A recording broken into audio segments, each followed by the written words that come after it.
on the continent. For those that are watching, it's always sunny out there, but in the diaspora, it's a luxury. It's a luxury to just have, this kind of nice weather rolling out there on this beautiful Saturday afternoon, sitting right here at this desk. Yeah. I want to welcome all of you that are joining, and that is a little bit kind of a delay, but we are all set and ready to roll this mega event for the first time, getting this kind of expertise and touching really critical content for the first time. It is amazing. It's amazing. I've been going through the social media, and I can see young Africans and Africans worldwide actually sitting in space and ready and waiting, to get this new face of Africa live. What is it all about? What are we going to be talking today? People are asking questions. The followers want to know exactly. Yes, because we are having a very, very special guest on the show for the first time, live from Ghana, Accra, Nana. As we all know, the titles Nana is just not anyone that will possess that. Yes. So we're having for the first time on the Pan-African Daily TV, Nana Kwame Bediako, aka Freedom. This young multi-millionaire of African origins, born and raised in Africa, is about to change the face of Africa, just like every other aspirant and Africans that want to take Africa and their continent to the next level. And how does he want to do it? We're going to be sharing this very important information and education session here with him, live on the Pan-African Daily TV. We're so honored to have such a guest, and hosting them right all the way from the continent. This is this new era that we've been talking about, the Africans giving back to their continent. I mean, not just giving back, because sometimes when we talk about giving back, we sit thinking about small, give away, reaching out to the poor or to the needy. Now, this concept is about elevating all Africans to be at the same level. And this is the revolution that we're talking about. This is the industrialization that we're talking about. This is the technology that we're talking about. This is the know-how and expertise that we're talking about. But as you all know, and you've been saying, the king, Nana Kwame, is not coming alone. He is bodyguarded. I can call it a bodyguarded by our young researcher and Pan-African expert, Honorable Ousman Touray. Honorable Ousman Touray, a lot of Africans have been anticipating, and he's been posting readings and research and being here, holding conferences, conversations, traveling at this point in time. You know what I'm talking about, COVID-19 and travel. We're all sitting here so locked down, like caged up in some kind of a format, but you hear the luxury on the continent, people just traveling business as usual, of course, still keeping the social distancing and keeping the rules of the COVID-19 pandemic. I mean, that's another industrialization of Africa in the new face of Africa. Right. So, just sitting here to introduce what you're going to be hearing today from these two gentlemen. They're going to talk about technology. When we hear about technology, we all have seen from the trailer that is rolling about Nana Kwame and what he's been doing. We're not going to focus on that today, right? Because there's going to be a series. There's going to be a series of, of good things coming up from that continent, from Africans, for Africans, by Africans. So, but today we want to focus on technology and industrialization. Now, these are sometimes conflicting and key words for an African entrepreneur to understand the context. Now, we also know he's a developer. Now, we know, coming from that background as a developer, a social entrepreneur, a Pan-African, an advocate, a whole combination jungled up together. But of course, at the same time, he's a multi-millionaire.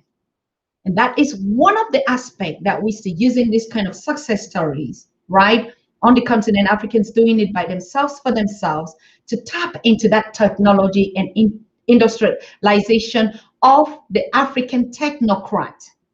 The African technocrat. Now, what am I saying? Before we get into the hype of this conversation, there are key points that we as Africans have to understand. There is no nation that would teach you how to develop. None. because all the countries and nations on the continent are at competition with themselves. Every nation is struggling, fighting to get the best for its citizens and its nation and its race. So we have to first of all understand that no nation teaches another nation about how to succeed, right? So it is a race. It is a race of who wants to do what for its race and its people. Now, what we want to look into it in terms of African technocrats and take using this showcase or this case study of technology and industrialization is how do Africans use their know-how and skills, yeah, to develop their own nation and continent. This is very strategic for you to understand the purpose of this conversation today. It is not going to be focused on how he built his empire. It's not really going to be focused on how he spent his wealth or what kind of luxury he is into. Of course, that's just part of it. But the most important thing is how is he changing the face of the new Africa? This face that we're seeing here today, or we're going to see it for the first time today, is going to follow the faces of Africa. We all know the face of Africa has always been poverty, right? If you see the black face, now you begin to think about the narratives. Today, we're changing the game. These two gentlemen and a lot of Africans out there are changing the game. And so we will start seeing the challenges, why we are actually not using what we have, to step the game of Africa to another level.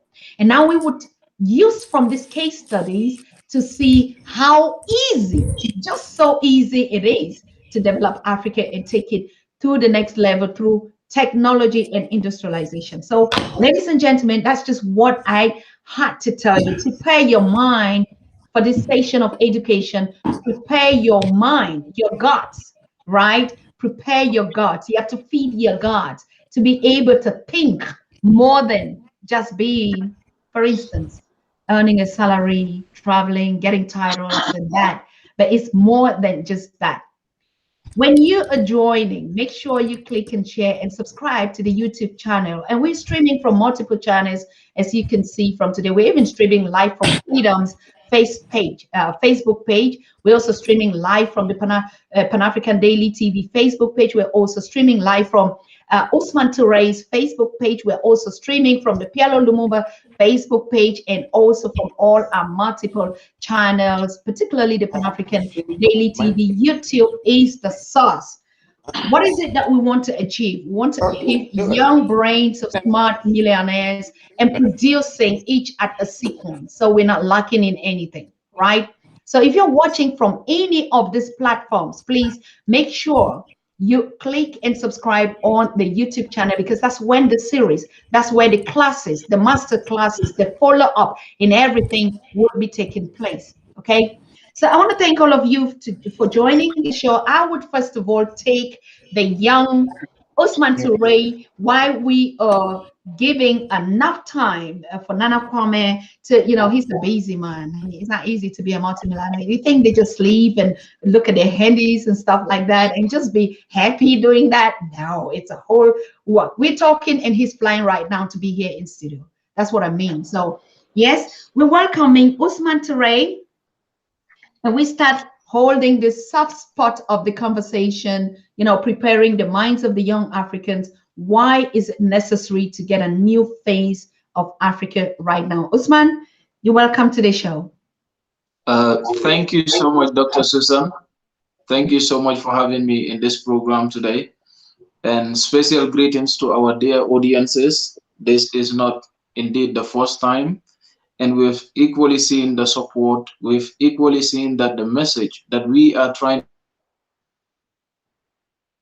appreciated by young Africans, and all that we're asking for is a mind shift. All that we're asking for is a shift in the image in which Africa has been branded for the past centuries.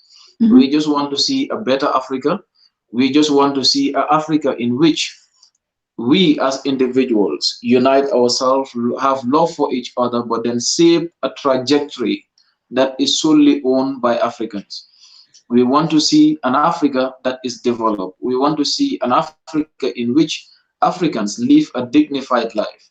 And this is the journey that we have embarked on. And it is indeed a fact that we are not alone in this. Across Africa today, we have youths everywhere demanding for change. We have youths everywhere that are desperate to see a prosperous Africa. We have seen youths in all African countries trying to make sure that Africans, our leaders in charge today, have a reform in all institutions, be it politically, be it economically, socially, to better integrate our societies, but to better register development for the people of the continent, and also building a connection between Africans in the continent and Africans in the diaspora. I think in recent years, this is what we've been trying to do. And we thank God that the message is going across. And also there are Africans understanding that there is the need for this, and they stand for this particular change to happen. Thank you. Thank you so very much.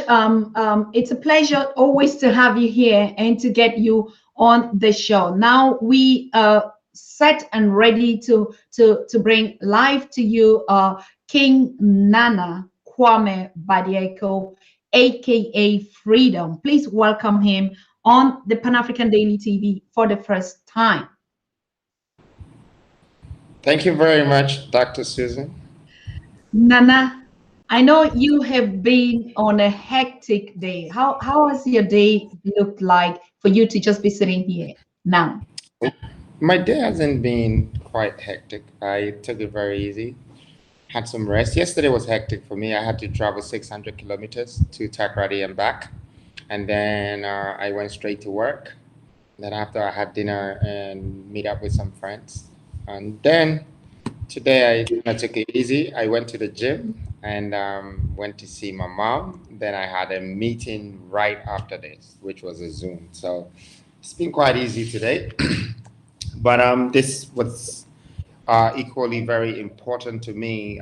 First of all, I'd like to thank you very much for giving me this platform so I can reach out to some of my people in Africa and share my knowledge with them, my experience with them. I'm very privileged and honored to be on this platform right now. Thank you. Beautiful. Thank you so very much. It is also a humble for us to have you here, because it's not just only sharing the platform with Africans, but you're bringing a package to the table. You're talking about the face of a new Africa, or the new Africa, and we've been watching you in your projects and stuff like that. So what is actually the new Africa? Well, the new Africa is just a mindset combined with development. I feel like the new Africans should change their mindset. Changing your mindset can even start from your diet. You can start to change your diet. You can start to change the way you think, the way you perceive things, the way you appreciate things, the way you value things. That mindset, if you can change that, you become a new African. That's what it starts from. Because I feel like Africans have been thinking the same way for the past 500 years, and we've been going through hell, slavery, brutality, extortion, extraction, all of that. It's been going on for 500 years. 500 years, which is 5 centuries, it's a very long time for a human race not to be able to correct their mistakes and bring out maturity so they can add value to their society for the next generations. And this is something that, I feel like the new Africans, we should start thinking like that. We should not sit here and blame our fathers for their mistakes. If we haven't found solutions for our fathers' mistakes, then how are we going to correct our fathers' mistakes? Because I know that they have made some mistakes. Yes, we've been sold in the past. Our gold and all of that have been taken. But we can't just keep sitting there and blaming them for what they have done to us, or blaming some white man from the Western from coming to steal our gold. We need to start thinking into the future. We need to start to appreciate the situation that we're in today, the crisis, because I believe that, yesterday's problem can become tomorrow's opportunity, depending how you see it. This problem can bring you down, but this problem can also make you. If only you find a solution for this problem, you would have found a solution for many. And that many could become the foundation of a nation. And that's what Africa needs. Africa needs a strong foundation to build its nation. So New Africa, being a New Africa, it's a spiritual, physical, mental thought that uplifts your spirit, that makes you feel like I don't have to think like the old African, where everything is a loss, everything is a problem, no solution, no development, problems after problems after problems. No, the New African, it's development after development, enhancement, empowerment, enrichment, wealth, riches, catching up, creating healthy competition, building wealth, strong ornaments, strong ventures, strong gestures, things that would empower us for generations that would dwell after us to have something to say. That if it wasn't for Mansa Musa, or if it wasn't for Freedom Jacob Caesar, if it wasn't for Kwame Nkrumah, we would not have recognized what we had. It takes a man to change the world. And the world will be changed by the way the rest of the people will perceive it. It takes one statement for people to truly find out who they are. But before that, there were a million words shared and people still could not find themselves. One statement can change a whole nation. One movement can change a whole nation. One value can change the mindset of a whole nation. This is my belief.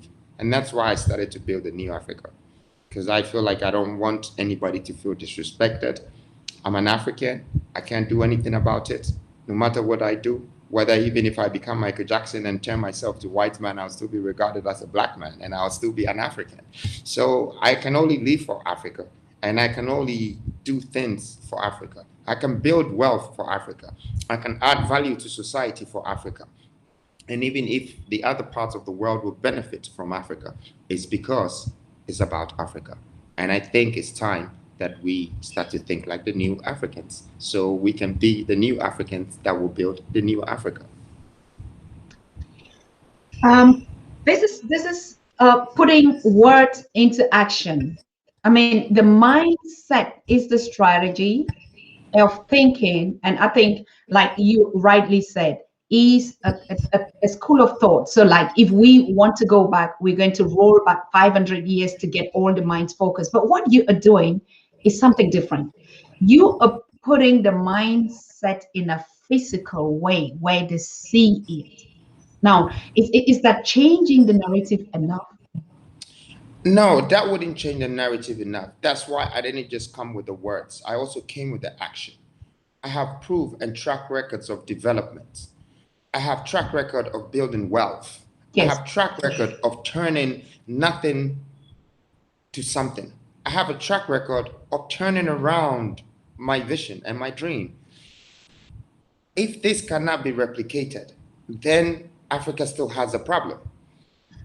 Because one of the things that we're not seeing in life as an African is appreciation.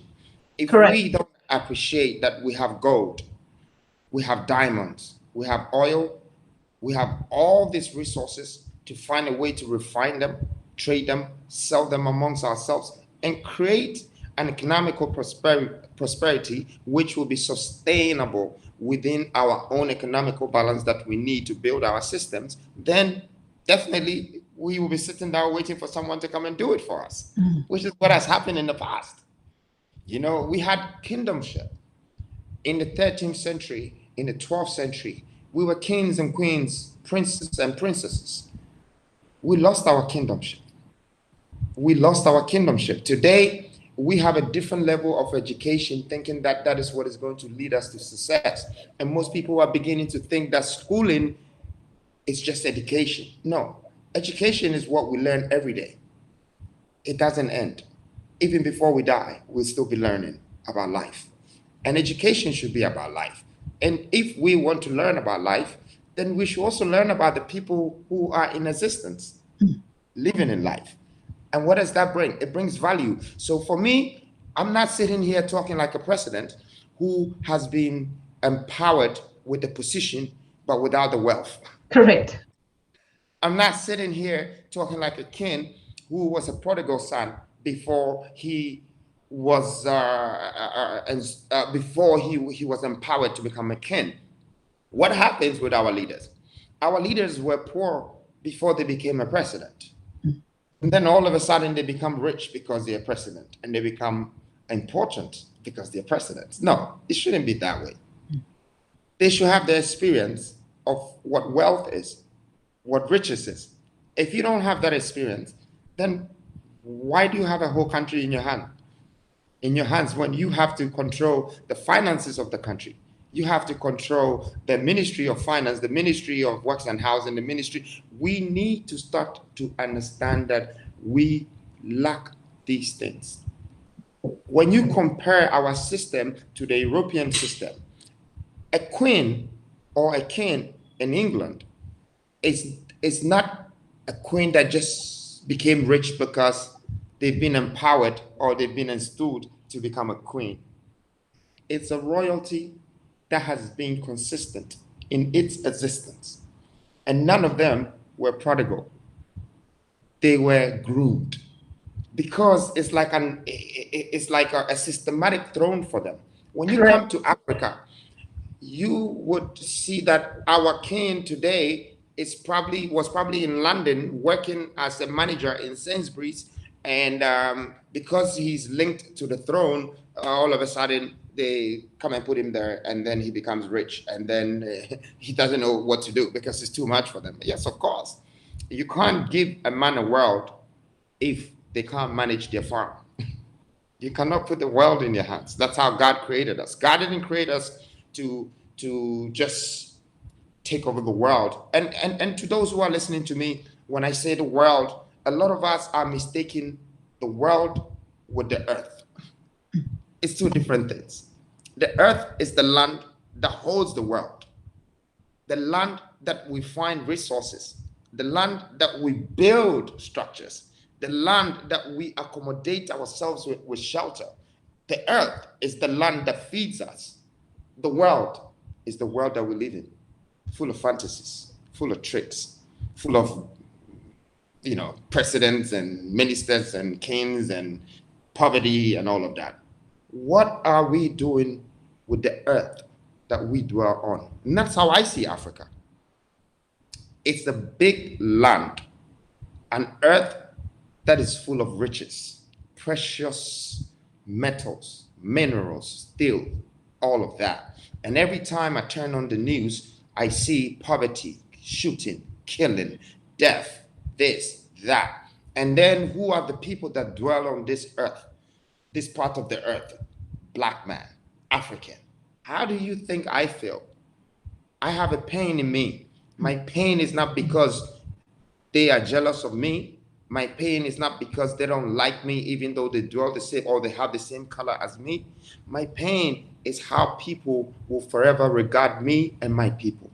And for the land that God has given us, which is full of riches, full of wealth, that we can create this wealth to save our people. And we're refusing to. That's my pain. And I don't know who is listening to me now, whether you're a poor person, a rich person, a president, a pastor, whatever, whoever that you're listening to me. This is my pain. I'm not standing out here screaming out, building the new Africa and freedom movement like some child who is trying to gain some name or some popularity. I'm here for a mission. My vision is well ordained.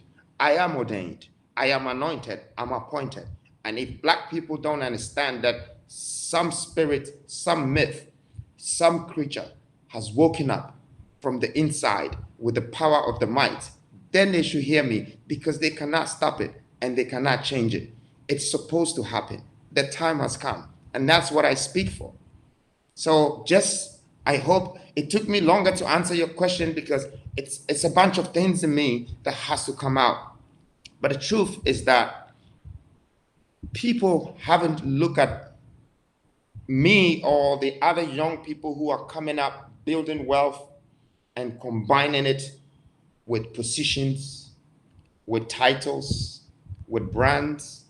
We also want to become international. We also want to build conglomerates. We also want to change the economy. We also want to revolutionize development. We want to be the Kwame Nkrumahs and the Nelson Mandelas and the Martin Luthers back again as reincarnated to continue the dream that we didn't finish and to save all these people who are becoming billions without a future, without hope. I'm here for that. It couldn't even be different. I mean, you have to let it go, my king. That's why you're here. You're here because we want you to let it go. We want you to tell us how the new Africa should look like, not just speeches, not just anger, but the anger to change the face of this new Africa. Now, we're going to get directly into the subject matter, which you have been very articulate. You've been on one kind of conference and awards, you know, with all sort of the rich of the riches. Yeah. And but you have said industrialization and the new African. Over to you. Sure. I mean, let's go back to some of the Western parts, the Western world. We just should look at how they built their world, how they built their countries, how they built a better system for their people, you know, and there is nothing wrong to copy that. You know, how did they become so successful with the system? They didn't sit there for China or for England to come to America to start taking America's gold and start taking their oil and taking their humans so that America can be built. No, they didn't do that. So that's the first thing that we need to look at. The second thing that we need to take serious. Okay, if they didn't do that, then what did they do for them to become one of the biggest engines in this world, the most powerful countries? They industrialized themselves. They industrialized themselves. Whatever they had, they industrialized it. Whatever that they went out there, whether you call it stealing, extraction, whatever you call it, they brought it back and still industrialized it. They built factories around it, created employment around it, and then got national demand, continental demand, and global demand from the industrialization that they were doing to extract or to take back from nations. That's what they did. Americans have been sending and selling the world stuff in the past 400 years.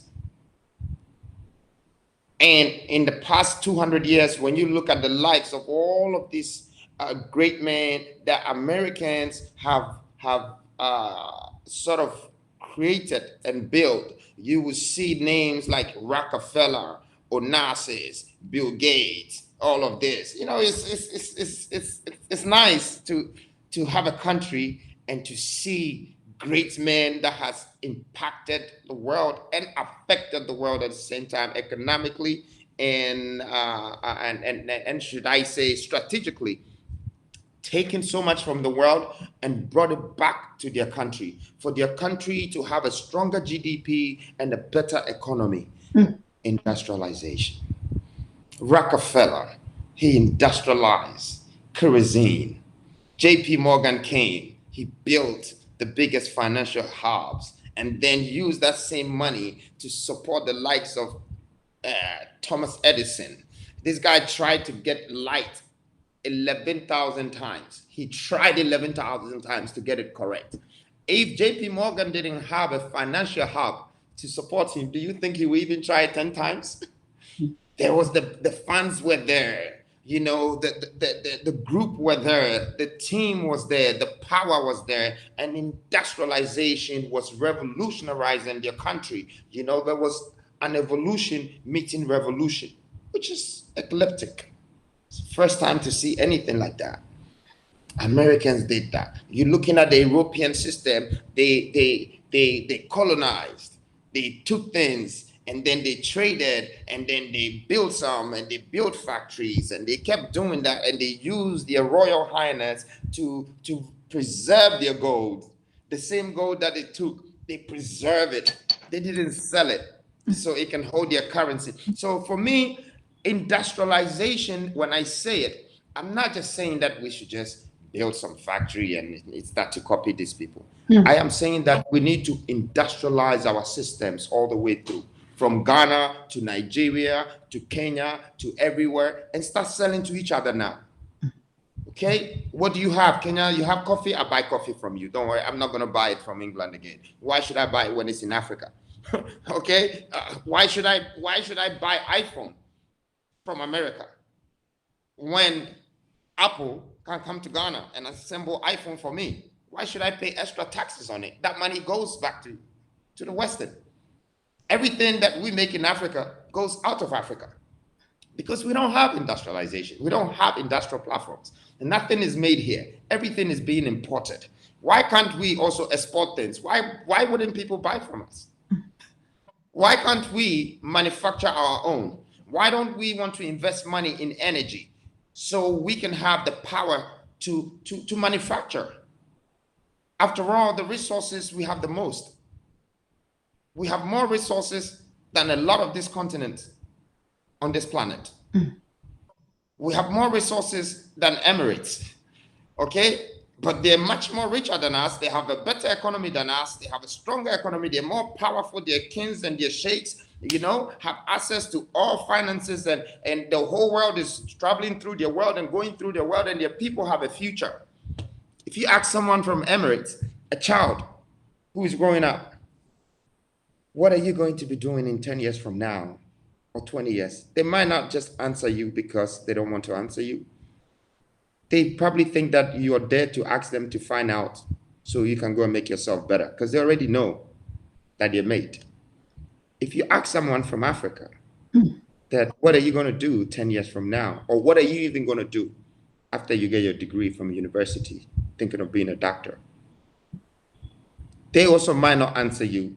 But this time it's not because they think you're trying to take what they know to make yourself better. It's because they have no hope of what they're going to be, even though they're going through an educational process which is supposed to guarantee them a job and all of that. But should this be our way of living as Africans? Should we give birth to children and wake up in the morning and think that we're going to go and work so hard? We're going to go work so hard and then go and pay for their fees so they go get a good job? Or should the average African wake up in the morning and say that my son has started an invention, or there is an initiative that my family has taken that now we produce something? So it's not like we're going to school to get a good job. It's like we wake up and thinking of what business are we going to build? Not what school are we going to go and then after the school we get a good job when we don't even have the vacancies. What creates the most jobs is industrialization. That's what creates the most jobs. Even with banking, it has to be on an industrial level to create jobs. Medicals, it has to be on an industrial level to create jobs. Everything in this world, it has to be on an industrial level to create jobs and to create the average salary and to create a middle income society. And that's when you begin to have a system. Not when you have people at the top and then there's nothing in the middle and everyone is at the bottom, struggling, hustling, falling. You know, why wouldn't the average African be jealous of their own brother? Because they haven't experienced life the way they can make their own easily. They haven't. And that's why I cannot revenge and I cannot hate my own. As much as they probably hate me, some of them, I love all of them because I know their situation. I know that if the situation wasn't as bad, the mindset wouldn't be as worse. Absolute. And so that's what the industrialization is about. And I feel like people might be hearing me now and thinking that, what is this young man going to do about this, that, and he keeps saying industrialization and this and that and that. Of course, all of these things comes with funds, support, governmental support, how our projects can be endorsed, how those projects can be replicated, how our leaders should start to open their arms to hug the young ones with the young minds. Because one day I'm going to be as old as them, and I don't expect to be doing this. I will definitely be wiser, but I wouldn't have that much energy to say that I'm going to do what I want to do now. So first of all, and I'm not advising them, I am telling them with authority as the Prince of Africa that they should start to open their arms to meet the innovative young people who are doing well with themselves. You know, it's not like we're doing drugs or we're doing crime. We are trying to revive our culture. We are trying to build our continent. We are trying to save the lives of our people. They should hear our voice. They should open the doors and let us sit on the tables with them. Let them see what is in our heads. Let them try to implement it. Let them make us help them to build it. You know, I'm bold enough to say that I don't think an 85-year-old man who some democratic system have made them become a president is going to build the future of Africans. No, he's wise enough to advise us, but he's not strong enough to build our future when he has already lived his future. He's lived his future. This is life. When we're 80, we're old. We live on legacy then. We don't dwell on an economy. We don't build an economy at 80. No, we don't build an economy that age. And I can strongly say that even when Americans took that decision about age of presidents, you could see what was happening when you see the likes of Trump and even, you know, other presidents who were very old. You know, it's not like they're not supposed to be in that position, but we are not supposed to let them be in that position. We are not supposed to let them be in that position. We are supposed to make sure that the youth is the foundation of whatever conglomerate, whatever entity, whatever organization that controls our judicial system, our legislation. You know, you're talking of a city, a country, a nation. You know, you need strength. You don't need stages and bow ties and ties to give great speeches. No, you really need to get some work done. Your people are broke. Poverty is everywhere. And you need to create a system that pays everybody. You need to create a system that guides everybody. You know, the social welfare, how our taxes are used right, how people are taxed and how that supports the system, how we can actually export things out of our country and start taking money from other people, from other countries, so we can bring it into our system and let the economy grow. These are the most important things that I believe we should be looking at. We shouldn't be sitting here looking at who has become a president or who has become a minister or a governor, and so what? What is the contribution that they have brought to this entire continent, which has impacted the growth of our economy? These are the questions that I ask myself and I ask those leaders and I ask even Africans. And now maybe I'm talking so much about leaders, but let me also talk about the public. The public is very reluctant. The public is very, what word should I use for them? Complacent. How can a poor person be complacent? How can a man who is looking for a dream be complacent? How can a man that is struggling be relaxed? The only reason why sometimes we have too much capacity or we build up a lot more capacity to do what we do is because we've seen ourselves in crisis and situations that we want to change it. That's how I was born. My father was rich, but my mother was penniless broke. And I didn't want that. I wanted to change. I wanted that curse to become a gift. It woke my spirit up inside. I learned to give, not to take. And so I'm sharing now because I really want to give. I really want people to see that the change that we need is not just some democratic constituencies that would empower you to put you in a position and call you a governor or a president so Africa will be built. No, the change that we need is us.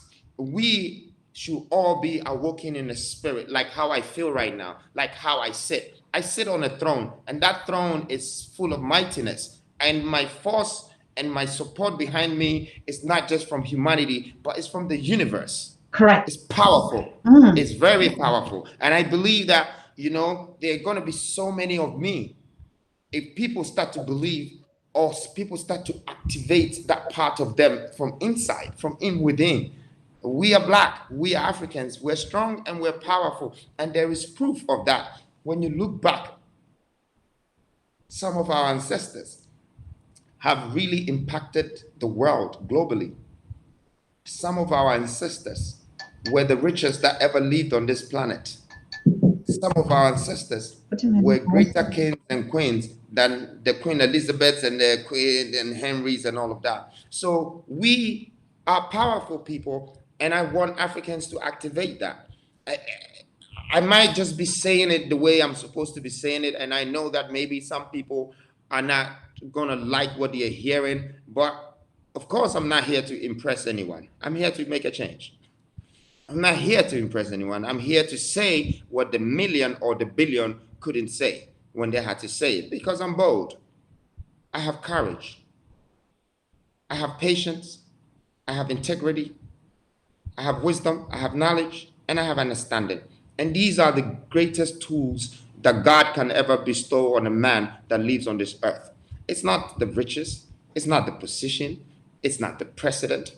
It's not being a presenter or being a player, whatever you think you are. No, the greatest qualities about humanity is what God has bestowed on us that we have activated and decided to stand up and face the world. Become a new Adamite, not an Adam, but an Adamite, you know, something that blows, something that, you know, becomes like a spirit in front of you. We need to activate that part of us as Africans. We need to stop speaking all these big words of English. It's not even our language, but yet, yes, that's the best first language in Africa. It's either English or French. You find me a country or anywhere in the world that is built as a first-class country, that they speak someone else's language. You find it. Do your research. There's no country. You go to China, they speak Mandarin. You go to India, they speak their language. You go to England, they speak English. Americans speak their language. You know, Portuguese speak their language. Germans speak their language. When you come to Africa, our first languages are other people's languages. We speak in English and we speak in French, and we've got so much pride. And so what? Let's think about what we haven't done. We're far behind. We're the last continent that has not been developed, and we need to develop ourselves. Look at what has happened in Dubai in the past 45 years. It's grown rapidly. It's been developed. It's become more than America and England put together. We are entering that age, that new age, that golden age, that now I have declared myself also as a Prince of Africa. As long as I'm here, this is what I want to see. This is what I will impact people with. This is what I want to inspire people with. So I'm not really talking about industrialization as just something that I've learned from books. So I'm trying to advise you to do it. No, I've turned the wealth around. I built the wealth around. I did not go taking state money. You know, no government has come to give me any contract. I built the wealth. I built it and gave back, and I actually created niche in the market and competition in industries. I'm ready now to build nations and to build countries, to build cities. I feel like my energy is ready for that, you know, to build human beings, build them. You know, God has created you, but you need to be built. Wow. I mean, you can see me, I'm just laughing because that spirit, exactly like what you're saying, the spirit of just taking what is yours, sitting on that throne and That's it, being Doctor. that kingship that you are. I would like our listeners that are watching you and following you that don't even have an idea who you are to just take a look at the short video. It's just a 2 minutes. I know we've been putting trailers there, and you'll be getting a lot of documentaries on him. Not him as a person, like he said, him as the spirit of a new Africa. So take a look at this video and just get an idea of what we're talking about here. Thank you.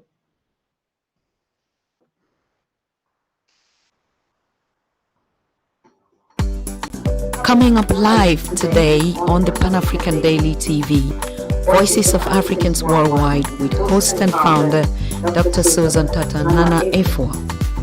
Exclusive guest, Ghana's multi-millionaire Nana Kwame Bediako, aka Freedom, and young Honorable Ousman Touray, Pan-Africa's future president candidate. Our topic, the new face of Africa is now. Technology and industrialization of Africa and way forward. Time, 7 p.m. Europe, 8 p.m. East African Time, 1 p.m. Eastern American Standard Time, 2 p.m. Caribbean. Who is Nana Kwame Bediako? Nana Kwame Bediako is Ghana's multi-millionaire. He is CEO, developer, philanthropist, and visionary with projects such as Wonderwall Estate, Petronia City Development, amongst others. His net worth is estimated at $4 billion US. Nana Kwame is the guy who bought Cristiano Ronaldo's Lamborghini Aventador. He just acquired another machine 2020 and many more luxury goods. Nana, aka Freedom, is born and raised in Ghana. He studied in the UK and has built a multi-million-dollar empire. He's a successful entrepreneur who has developed hundreds of luxury real estate properties in Ghana with his company Wonderwall, among other high-end investments out of Ghana. My vision of building the new Africa is making sure that the spaces, the gap that needs to be bridged in terms of development, which is also not happening in Africa, these are the parts that I want to be able to bridge. The dream of a new Africa is here, says Nana Kwame. We build Africa, we feed Africa, we empower young Africa mindset. Join us tonight on the journey of a new Africa as two young African experts, smart, intelligent, visionaries, philanthropists, hold the hands of their brothers and sisters, taking them to the space above the sky. Be a part of the conversation. We see us tonight. Okay, so thank you. We're welcome back live in the studio. I don't know if Ousman Touray is there in the studio with us. I think he's been kicked out of that studio, but we're gonna get back to him. Nana, Prince of Africa. I mean, at this position where you are, being in your early years as a youth, you met Ousman Touray and you held him by the hand that you saw and you said, we're taking it to another, and this young man. Yeah, Osman is a very young guy with a different vision. Often when you meet people in life, you don't size them up. You try to see where their blessing has come from and where their destiny is taking them. Osman's blessing has come from poverty, blackness, Africa, and that vision is now put him on a journey to take him to his destiny. One would not know what he'll become, but his voice is a voice that can heal the pain. And so that's our connection, that's the synergy. And I'm not the type that want to just be with rich people because I think I've made wealth. I'm not the type that think that it's good to be with the biggest stars or the biggest presidents or just because I think I'm a big man. No, I'm not a big man. I'm a young man doing more than what a big man is supposed to do. And that's because I have the eyes to see who is right, who can be around me. One of my best friends is blind. He doesn't have a dime, but I helped him to educate himself. His dream was to become a journalist. And I thought a blind person wanting to be a journalist, it's something beautiful to see. And when I helped him to become that, you see that life is a beautiful thing.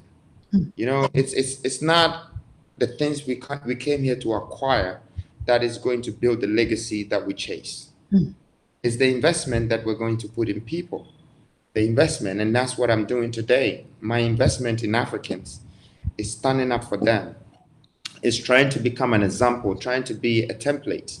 Now, and I know some people might not agree with me, but it's good even if I can impact one person's life to become more successful and to understand the meaning of life and the value of the people around him that make his life become a true existence. Correct. This is the impactation that I think we need within the circles of our nations. And so Osman is one of them. There are quite a few more coming. I want to be able to build the youth empowerment, you know, the Pan-African youth empowerment to revolutionary bring a dialogue that the Western will stand and say, nah, this time it's not just Kwame Nkrumah on his own. It's not just Nelson Mandela on his own. It's not just Martin Luther on his own. This is a bunch of great young kids who have awoken and have decided to build their continent. Absolutely. Coming back to that giving back and wealth creation, I mean, when we look at the face of the Africa, I mean, you're talking about the new Africa. I look at you as the face of the new Africa. Now, what am I trying to say? We know the Bill Gates. They have their, nobody talks about Bill Gates, about Microsoft. They talk about him as a donor. They talk about him as giving lives or saving lives or whatever. And but this system of giving to an African is a deadly system. We know it. And so what I found that is so profound in you and this mindset of saying we are holding hands to take all of us to another level is what I think is the new Africa, and I appreciate you for that. It is different. I know your charities, I know your foundations giving back to the community. I mean, even during COVID, you had to offer the whole of your locations, you know, to be a center for that. You're reaching out a lot, but we would talk about that in another context. Today, we want to talk about this industrialization and technologizing the African. You're taking them to another level. You would have chosen to say, like the politicians you do, buy a rice and go and campaign and do something, and so that people should just see, or like the other foundations of the West have always been doing to Africa. You know, take the wealth and then bring the crumbs and then make the name and then show the face. No, you're not doing that.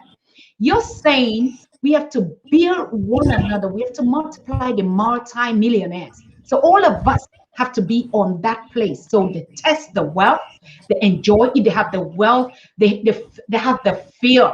So you're building kings and multiplying those kings that you are. I think that is exactly what industrialization should look at.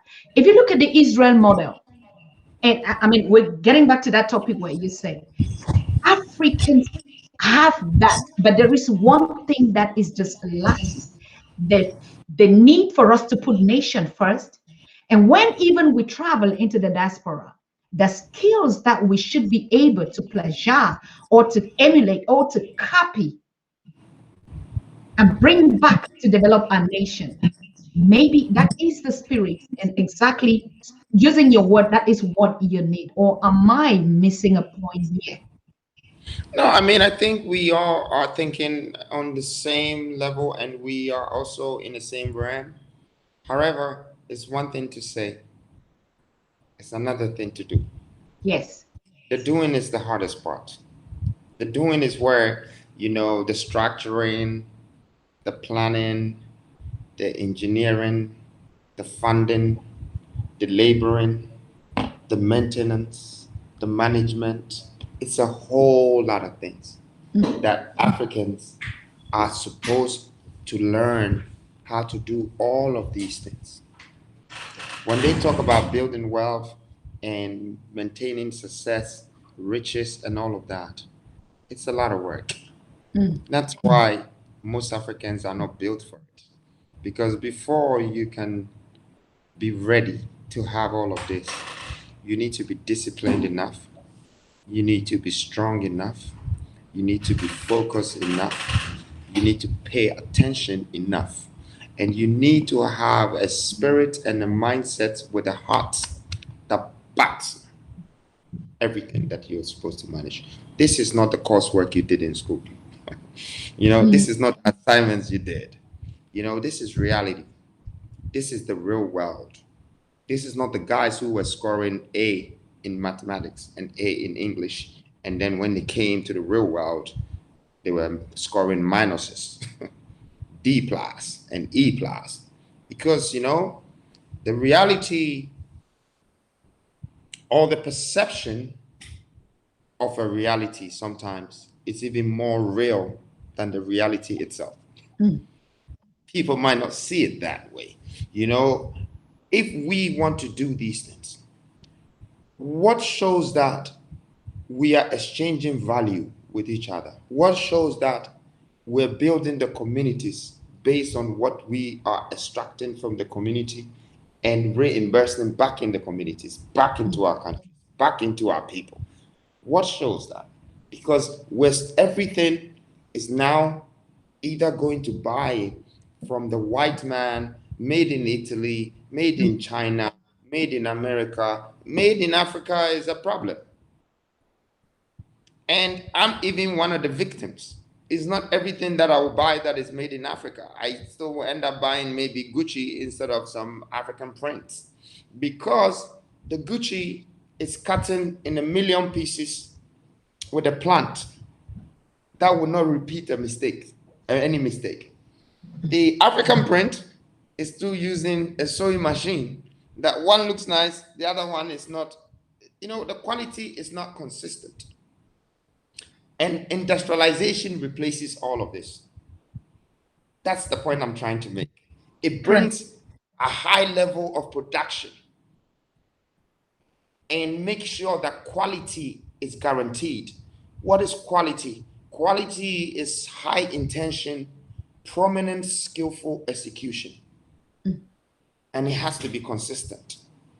You need industrialization to do that. Well, let's just say that tomorrow, this vision becomes a reality. And a lot of industries have been built in Africa to do with manufacturing hub, technology hubs, like my dream and my vision. Are we very sure that these same Africans can manage, maintain, control all of these things that I said? Be disciplined, be focused, pay attention, distribute proportionally. Are they ready? Because they don't have that skill. So I am standing on this platform today saying that they should start it now. The future started yesterday. We are already late. They should start it now. They should start it now, because I can see the average African having the mouth to speak, but not the skills to do. They all know how to say how one African came by his wealth, how one African fell, how one African is in trouble, how Michael Jackson is this, how what is his name, Bill Cosby is this. We know all of these topics, which has become a gossiping platform for the average African. What has even the Western history got to do with our economy? Why should that be our problem? Why can't we create our own Jay-Z? Although Jay-Z is a black man, he's a black American. So why can't we create an African version of him? What did the Americans do to make him so powerful, to make him the best of customer product? But why do we know about Jay-Z, but we can't create one? These are the things that I believe that we need to start learning, practicing, and going towards the journey of industrializing our minds, ourselves, our nations, and our countries. This has to be a part of our skills.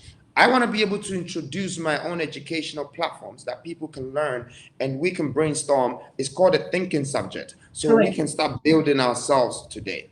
Correct. What is Petronia? Petronia is built with 3 different phases. Phase 1 is the industrial hub, industrial park, industrialization. Phase 2 is the technology hub. How can Africa, a whole Africa, 1.2 billion people, we don't have a technology hub? Technology, we are in 2021. This is what builds the fastest speed in everything, in development, in industrialization, even in dating. You need technology today. We don't have a hub. We are still taking mobile phones, that every mobile phone in this world is made of a coltan. Every single mobile phone. Yet we're still importing it from someone else's country and paying taxes for it before we can own a mobile phone. Do you know, or did you know, 92% of Africans are using mobile phones? We are the most mobile phone users in this world. 6% are on computers. 92% are on mobile phones. Why do you think these telcos are running around with mobile money like some chickens or monkeys who have seen banana? It's such a huge opportunity for them that our transactions, our life is becoming the mobile phone. Africa's economy will go up 10%, the whole GDP of Africa, the continent, if we decided tomorrow to assemble our own mobile phones, whether it's from Apple products, whether it's techno product, as long as it's made in Africa, it's assembled in Africa, the jobs that it will bring, the job creation, the salaries, the money, the exchange, the save of taxes, no importation, 10%, just mobile phone. So you just imagine if Africa decides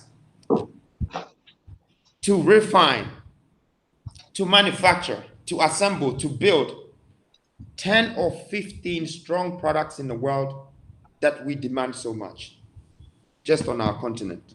It will be such a huge savings in our economy. These are things that practically I want to talk about. I just don't want people to think that I'm just talking about industrialization because I know too much. No, I'm not even talking about just factories. I'm talking about industrialize yourself, from your brain power to your human capacity, to your ability, to your land resources, to who you're hiring, who you're bringing in to work for you, what your warehouses have become spaces, what you're exporting, what you're trading. What I can only see Africa uniting by what we would trade with each other. It would never be because, it would never be because Ghana and Nigeria and Zambia and Gambia is going to become one. No, it's not going to happen. It's too late. Every country has about 50 dialects they're speaking. You can't unite these people. Everybody have different languages. But you put somebody that speaks a different language and the other one that speaks a different language, they don't understand each other, but they need something from each other. They'll find a way to communicate. That is unity for me. That is what I call unity. This is what I want to bring into Africa. I want to do this for Africans through industrialization so we can start to trade amongst ourselves. I want to do business. I want Ghana to do business with Nigeria and Ivory Coast. I don't care if Ivory Coast Ivorians are speaking French and Ghanaians are speaking English. No, please. We both have cocoa. We have something in common. We can do business. And this is real, impactation. It's not, we're Ghana, so our laws are different. We're Ivory Coast. And then when you go into Ivory Coast or Ghana, okay, we're Ghana, our laws are different. But as soon as you enter Ghana, this one says, oh no, we're Ghans, our laws are different. We're Ashantis, our laws are different. We're Ewes, our laws. I mean, how many barriers that will barricade our mindset of development? Is that what they're doing out there? Is that what they're doing out there? You go there and then you go to England and then you go to 3 towns and everybody is speaking different languages, so you're confused. No, that's not what they're doing. Definitely, all of these things has to be changed. It has to be changed, but it can be changed once we have the capacity, the power, the energy to industrialize our resources and start to create distribution channels that would be going through countries. And countries will be coming through us. We will survive. We will have a surviving economy first. That's my first aim, to change Africa with, building the new Africa. We will start to have our own economical power, that we don't need the likes of IMFs and the World Bank to come and dictate for our leaders that I'm going to give you 1 billion before your economy is sustained. No, I don't need that. I don't need that when I can turn my own resources to 10 billion. Why are you borrowing me 1 billion for? I don't need it. I don't need it. And you know what? I know that every month I can get that 10 billion from Nigeria alone. And Nigeria knows that, you know, every other month they can also get 50 billion from some other country. Or this is the economical power we need. Truth and nothing but truth shall set Africa free. The mindset shall set us free. And the new Africa is right here, ladies and gentlemen. I want to thank you, all of you, for actually paying attention to this. This is the spirit that we're talking about, this, the revolution of the mind to industrialize our capacity.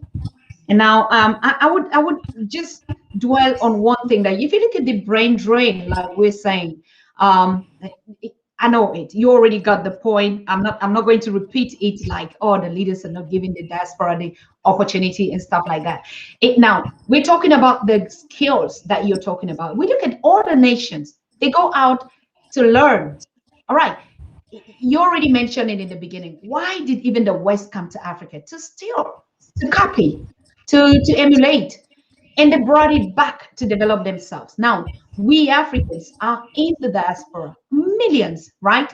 So if we have the spirit of nation first, so our first choices would not be get a paid job and a salary, get titles, and just be comfortable to know that I'm just earning and working. It should be first, I am working at a global conglomerate, like you're saying, but I want to know what a technology is. So my nation first. So it should be stealing a lot of intelligence out there. Why not? The skills out there and bringing it to build the capacity of the people or your nation. Am I correct? Okay, so first of all, I think Africans should not think of even going to steal anything from the Western and bringing it here to build their nation. Why? Because Africans are not good thieves. Yes. It takes a crook to catch a thief. If we were good thieves, nobody would come to steal us because we're not good. Okay, Africans are not good. We forget ourselves by giving our own away. We give up our people. We give up on our products. We give up on our resources. A thief does not do that. A thief is coming to set their teeth in a bite, or have a sticky fingers that they will extract something without you seeing. They will lift your wallet. They will lift your gold. They will lift your oil. You will not see it. That's a good thief. Does the Africans know this? No, we don't. So what is the solution for this problem? Just hire the thief. You just learn to hire the thief. Oh my God. Go and hire the thief and tell him exactly what you stole my stuff to do for yours. Can you do the same for me? And I'll pay you. That's it. So that same thief doesn't have to come and sit with your president behind your back and then lift again from your wallet, lift from the state without you seeing. That's what I'm here to do. I'm here to apply wisdom more so than applying my pocket, more so than sacrificing my heart. Yes, I'm a giver, but I'm not here to sacrifice my heart. Correct. I'm here to apply my wisdom against my opponent. It's a battle. I might not have guns because I don't make one, so I'm not coming with guns. I might not have sword because I don't make one, so I'm not coming with them. And of course, I don't have horses, but I have brain power. I have wisdom. I can be the next Haile Selassie who defeated his enemies from behind them. It was the first time in history that people were going to war expecting to meet their opponent. Everyone goes to war by meeting their opponent. For the first time, Haile Selassie came from the back. They passed the opponent. He came from the back and defeated them. Now, that was not gunpowder, and that was not guns, and that was not swords. that was wisdom, brain power. And this is what we should do. Africans should hire the thieves. We should hire the world. This is what I'm out there. That's my mission. So I'm hiring the Asians. I'm going to hire the Middle East. I'm going to make the money too, of course, because they like it. I'm going to hire the Englishman.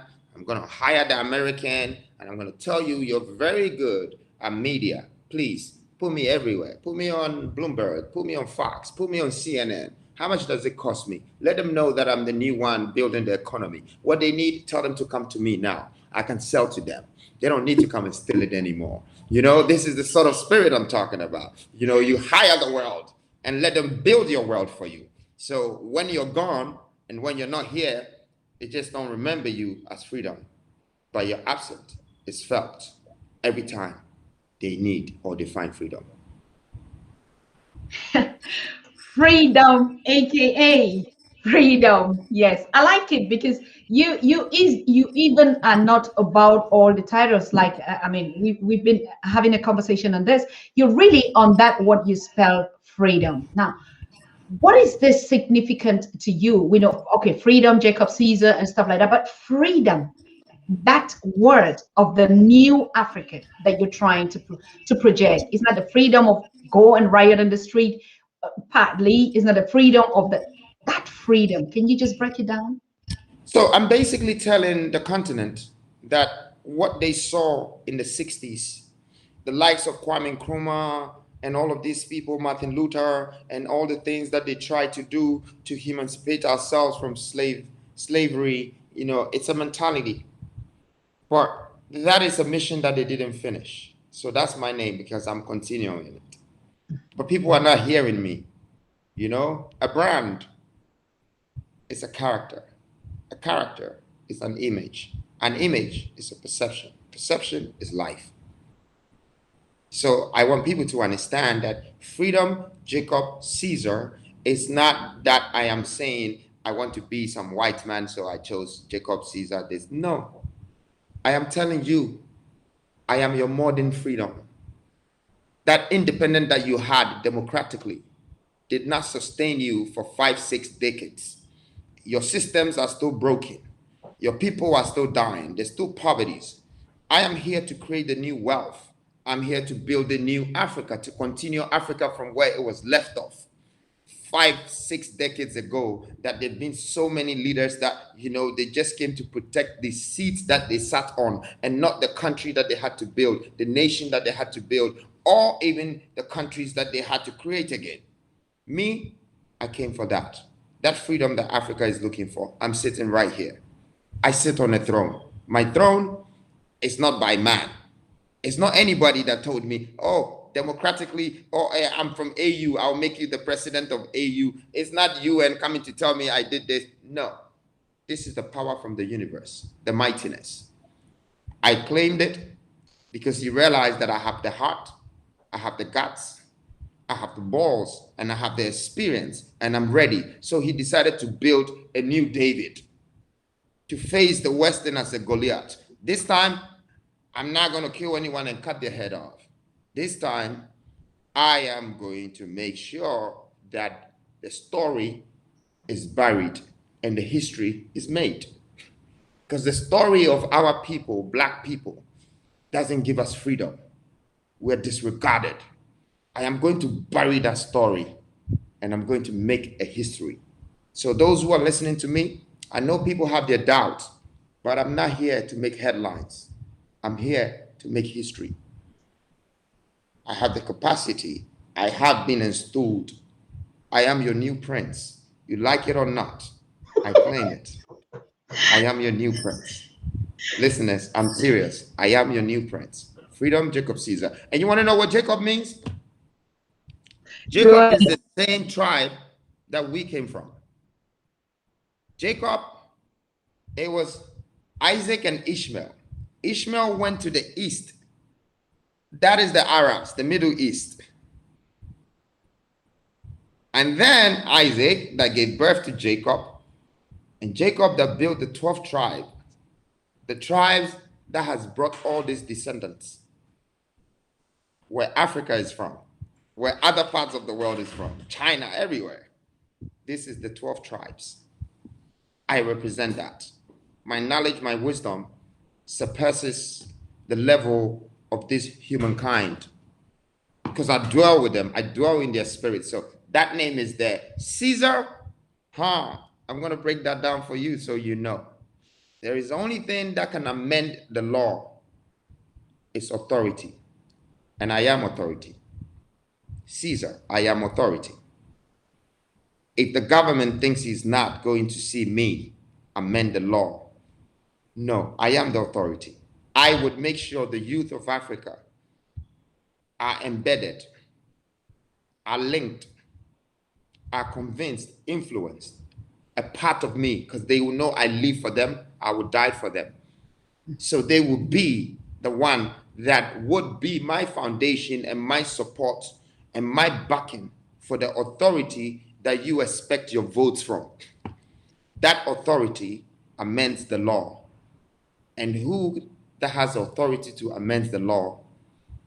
It's someone here to justify judgment. I'm here for justification. I'm here to build a nation. I thank you for giving me the chance, because I've never had a platform to break down the Freedom Jacob Caesar character for anyone like this. So those who are listening to me, the Prince of Africa is not any cartoon character, okay? This Freedom Jacob Caesar is not a joke. It's a true movement. It's a true movement and is guided by the spirits of your ancestors, the lords of these lands that are in the dwelling of the mightiness. It's a movement. It's a big one. It's a change. And it's definitely going to bring that change. If I wasn't going to be doing it, I wouldn't have started already. So please, try and look for me out there. If you find me, I can guarantee you that was built in China. It's a copy. I am here, the true prince. I am here. And I dwell on the lands of Africa. And the Western is going to wake up and see that there is an omnipotency power that has woken up in Africa that is impacting the youth and transcending the movement. And people are changing their minds because they realized what they have is more wealth. And now they understand the value of life. Freedom Jacob Caesar is my name again. Say my name. Yes. Oh, I can see that the chat is actually warm. We love you, Prince. We appreciate you. We are with you. We support you. And we are the multiplications of the new Africa. Nana, Freedom, Jacob Caesar. Yes. You know what? There is no better way to claim authority and to stand on that God. No matter what you would have given any African on the planet, doesn't matter. This authority and claiming the purpose and identifying and knowing who you are, why you came, what you came to do, and what you are already doing. There is no level of authority that is just what you are putting into the young African or Africans worldwide that are watching you like this. For so long, it has been, oh, we are being marginalized. Oh, we are being hijacked. For so long, our narratives have actually helped to dim us down, to keep us docile. Oh, no, don't speak like that. They will kill you. Oh, no, don't talk about the liberation. You know, they killed the Patrice Lumumba and the Thomas Sankara, and they would kill you, the Malcolm X and the Malcolm Luther. Where were they? Who are you now? No, the imperialists. The difference with you, you hire them, they work for you. I just saw who designed, or the designer, it's a German, the ones that are designing the biggest machine, this Audi, what? I don't know. I mean, not in that class yet. Tell me, when you negotiate and you meet with them and you sit there and you give them the contracts, what is it that they talk about? Do they talk about, oh, it's a black man? Money doesn't have that color, isn't it? Can you just money is not racist. It's human beings that are racist. Money, every color is invited. Even if an alien came to you and he wanted to buy something from you, and as soon as he walked in and you realize that, oh, What kind of human being is this? I've never seen anything like this.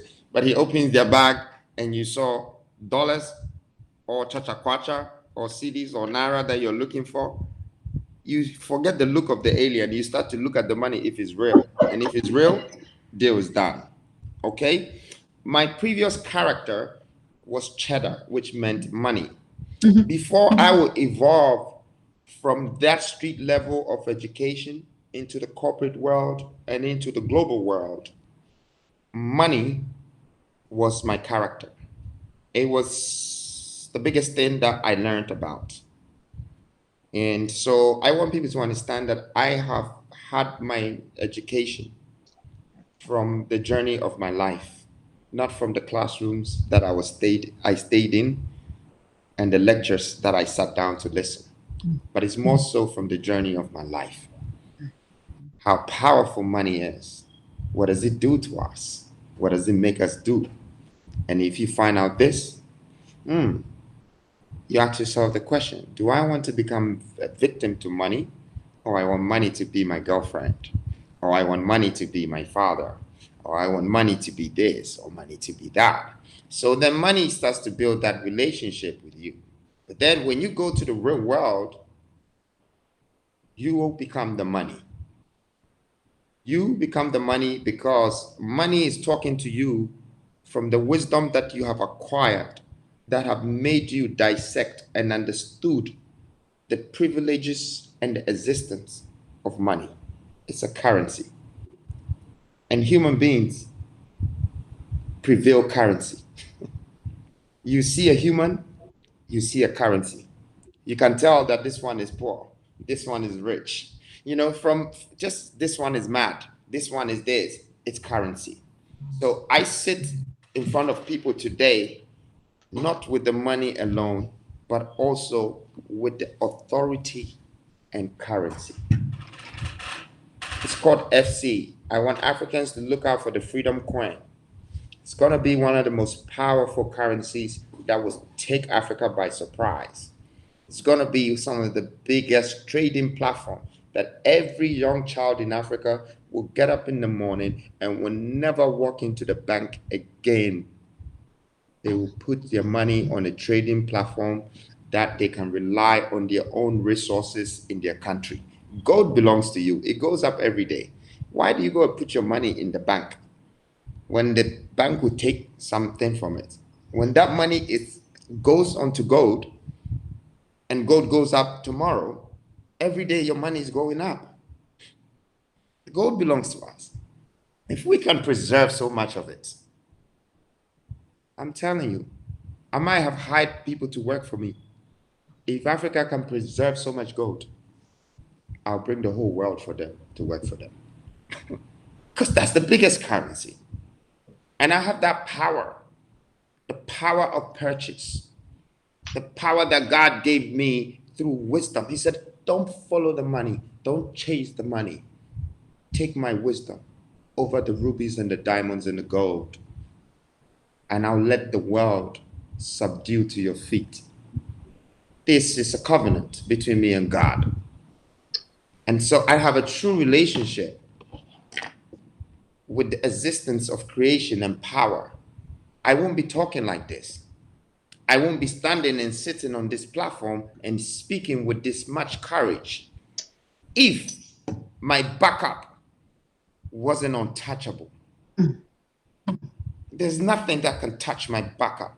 If he who that things can take this man without my creator would take 1 billion of the nation. They can never. Because I dwell within man already. My words will exist among humanity already. They are ready for it. They are already they're already infiltrated. They're already part of me. They're already feeling the spirit and understanding that there is a value in creation and there is something above us that is controlling us. I'm not just talking about the average person that goes to church. I'm talking about what really your heart and your soul does to this world. What contribution that you have, how ready you are. That's when you hear the spirit talking to you, because God is not going to send Zacchaeus to go and kill Goliath. No, he will send David because David is prepared. Because David is prepared. He didn't just pick David. David was prepared. David knew that honest is the best policy. He was honest. He was honest. He was courageous. He was ready. He spoke. Who can kill this man? I will. And everyone laughed at him, underestimated him. But when courage speaks, don't think about the size. When courage speaks, don't think about the size. Think about the courage. I am ready. I am here to build wealth. I am here to industrialize my communities, my cities, and my countries that will connect to the continent. I am here to build nations. I am here to add value to humanities. I'm not here to give you degrees. I'm not here to give you a back pass. I'm not here to give you any cash that will make you go and spend it on something else that you don't even know what your life is taking you to. I'm here to give you that predominant knowledge, wisdom, and understanding that will be transcended into generations, that will build nations. I'm here to give you a value that is priceless. You can hate me. You can do whatever. You can attack me. But my presence right now is just like the Son of a Man in a Christ form. I'm here to give. I'm here to sacrifice. I'm here to make sure the value that we have lost to the Western world, to the parts of the world, is claimed back. We have to take it back again. I'm here to build a kingdomship again. I'm here to bring the spirits of the likes of Mansa Musa's and the Nelson Mandela's and the Haile Selassie's and the Martin Luther's and the people that didn't finish what they're doing, so we can continue the journey of the Black supremacy. I'm here for that. Wow. That's what I came here for. Ooh. It goes beyond money, doctor. It goes beyond just industrialization. And it goes beyond just building hotels or buying cars from Ronaldo. It goes way beyond that. Because I'm not here to sign a contract. No, I'm not here to be labeled either. I am here for the entitlement. And that's why I already told you, I am an authority. Leaders, don't stand up against me because you will be stabbing your own self. I'm your only pride. Young people, don't come against me because I'm the only thing that if you can learn and add it to what you already have, maybe you can become more than me. I'm your best degree. I'm your best value, one of your best that ever lived. And Black people, ain't none of you stood up for yourself like the way I am ready to stand up for you. You all separated yourself and started calling yourself with different labels, Black Americans and Black English and Jamaicans and this and that. No, I came as the universal character, the only one Black man that stands for Blackness. I'm an African and I'm Black, period. There is nothing that is going to miss this blood. There is no concentration here. I am here for the race of a Black man of Africa, to claim our heritage back, not to say I don't like any white person. I love everyone. I'm a universal thinker. I'm a universal human being. I'm not here to even judge any human, no. But the defaults of a Black man and the Black man being disregarded is something that I want to make sure is restored. You know, I want to revive our culture, our heritage, our value again. So when I'm not here, you can point your fingers, even when you saw my picture, and say that this guy did not come for the money. This guy did not become a president. This guy did not just sign a contract. This guy came to change humanity. This guy came to change the world. That's what I asked for, and that's what I represent. So this interview, Dr. Susan, should keep it, because 50 years from now, or 100 years from now, maybe your great-granddaughter would have it. And some people from some parts of the world will pay her any amount of money just to have this sprite footage, because these words are purely from my soul. My prince, my king, the prince of Africa, the new Africa. That is the spirit. I'm opening up the line to take some questions. Are you okay with that? I don't know why Osman is really complaining. His phone keeps speaking him, and he won't stay in the studio with us. Probably we'll have to get a replay with him on this very narratives. I want to take some questions. We are okay, right? Can we mark the questions? Maybe 5, because I think I'll have a next one coming soon. Okay. Minute, please. All right. We're taking 5 questions. The first one is already here. Thank you so much. Hello? Hello? Dr. Susan, I did warn her that the spirit of the ancestors are here. This is Elder Robert. I was in the show a couple of months ago. I know. You don't need to introduce yourself. The spirit of the ancestors is truly here, as you can see. And it's always the magic when they come on the Pan-African Daily, they have to reveal all this. Yeah, nothing hidden. Go ahead, Elder. Hi. Hello. Go ahead. Yeah, I'm pretty good, everyone. I was in Dr. Susan show a long time ago, 5 months or so. And I said the spirit of the ancestors are here. It's all over the world. The nations are panicking because they don't know where to turn. He is taking down and he's setting up the spirit of Sunini and Nini, the father of the Bantu, is here in the earth. And it is glowing. It is brighter than the sun. It is heating up the planet. It is bringing into subjection everything that is contrary to the Most High, to righteousness and justice. And so his people will be moving from the tail back to the position of the head that he promised them once they begin to walk in righteousness. Hear the brother speaking it there. Okay. Prince.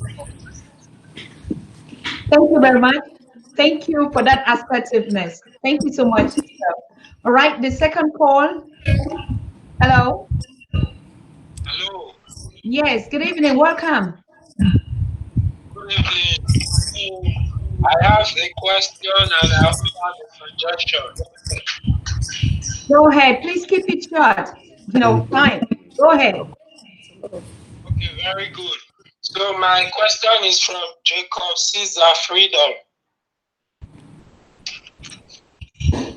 Go ahead.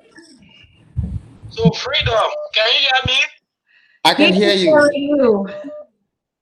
Okay, so the question is, why is it that you are a ghost? Because you are the hope of Africa, but you are a ghost. Because it has taken me over 3 months to look for you, try to get your contact. I'm in Germany.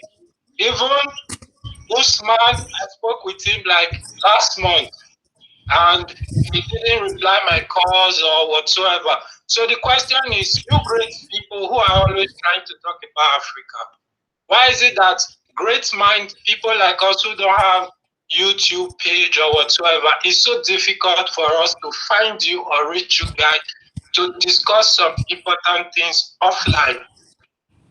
Okay. So first of all, thank you. Yeah, he's responding. So first of all, I'm sorry that I couldn't meet your demands. It's not like I would want to do that. I spend hours sitting by a layman who might not have a greater contribution like you, but just needs me to be around them because that is what brings their soul back.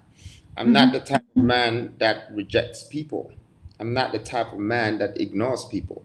But also, you people should understand that when greatness arises, business occurs. That's the meaning. You get too busy. Busy becomes a necessity. So sometimes I'm sitting here and I realize my friend who has come all the way from Dubai, one of the greatest inventors of all time as a black person, is sitting down waiting for me for like an hour. I didn't know. So imagine if this guy just gets up and go, he probably think that, oh, this guy is too busy for me. But that's what happens when, greatness arises. And so some of you people should understand us. I'm not a ghost, and I will never be a ghost, not even when I die, because my spirit will wake up from me and my journey will still be continued. Thank you. Yes, I am a spirit, but I'm so sorry to feel that way. And I just want to encourage you to keep doing what you do. God bless you. And sometime if we cross path, we still talk. Be good. Thank you so very much for that response. That was very clean to the post. And please, I just want to tell us, as Africans, we have to learn also to use some vocabularies. If you call on the phone and you say somebody is a ghost, I mean, of course. Thank you so very much. Hello? Hello. Yes. Hello? Hello, Susan. How are you? Fine, thank you. Oh, that's nice. I'm following your program. It's a very interesting program with the Prince there and Osman. Yeah, I really appreciate whatever they said over this program because it's very fruitful and it's geared towards developing Africans to see the truth for themselves. Because what Prince said is a very important point that he made because Africa today, one would like to say we are our own problems, not the West, in one way or the other.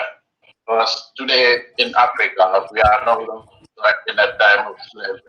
Our minds need to be waked up.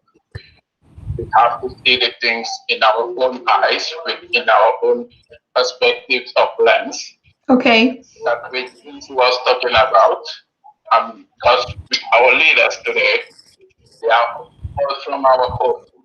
Keep it short, please. There are a lot of people on the line. Just keep it short. What is the point you want to make? Okay, the point I want to make here is what the Prince talks about. Africa need to bring in. Africa need to collaborate together and bring in trade between themselves without not seeing either this man is from Nigeria or from Zambia or from Ivory Coast or Ghana. Okay. We should come together and take a trade between ourselves and success to our continent. Thank you very much. Yeah, Thank you. Thank you. Thank you so much. That's a real contribution. We're just taking two more and the Prince is gone, please. Probably we'll have another opportunity to have him. He's right here. Hello? Hello? Hello? Okay, I'm sorry. I don't know. We won't be able to take all the thousands of calls that are raining in now. Yeah, just get a few because we haven't had any Actually, that's what I'm trying to curate. So you go. Let's go to a couple more and see. There's a question. Go straight to the question. All right. Hello. Hello. Good evening. Good evening, sir. How are you doing, my dear sister? Thank you so very much. As you can see. Long time. Long time. Yeah. Let me go to the question quickly. Let the gentleman know. I want to ask you that gentleman because I saw some of his videos and he's talking about our African story. It doesn't matter. We doesn't need to learn our story. But right now, what she spoke about a story, our African story. So I want for you to explain a little bit about what is the need of the story of the African story, the need of African story, so that the youth must know our African story. Let me explain a little bit about it. Let me answer this question for this man. Okay. It don't need for you to know the story. Okay. So that's my question. Thank you. Over to you, Prince. All right. So this gentleman that just spoke is the perfect example of what an African is. Mm-hmm. We keep stabbing ourselves in our own foot. When we hear death, we still ask you what is death. When we hear A, we still ask you what is A. When we make sense, we still try to find a way to make the sense look stupid. Mm-hmm. When we look stupid, we don't even have the courage and the audacity to say that switch and you can do this way and it's better. I am here. I have spoken for over an hour I am really expecting some great questions and great contributions that would add on to this continent. I'm not here to be questioned. I am an authority. You can ask me a question, and if it makes so much sense, I will give you a beautiful answer. But when you're asking me something that you yourself cannot figure out what you're hearing and what you're seeing, the help I can give you is very little. Yet, this very man contributes to the nation of the continent.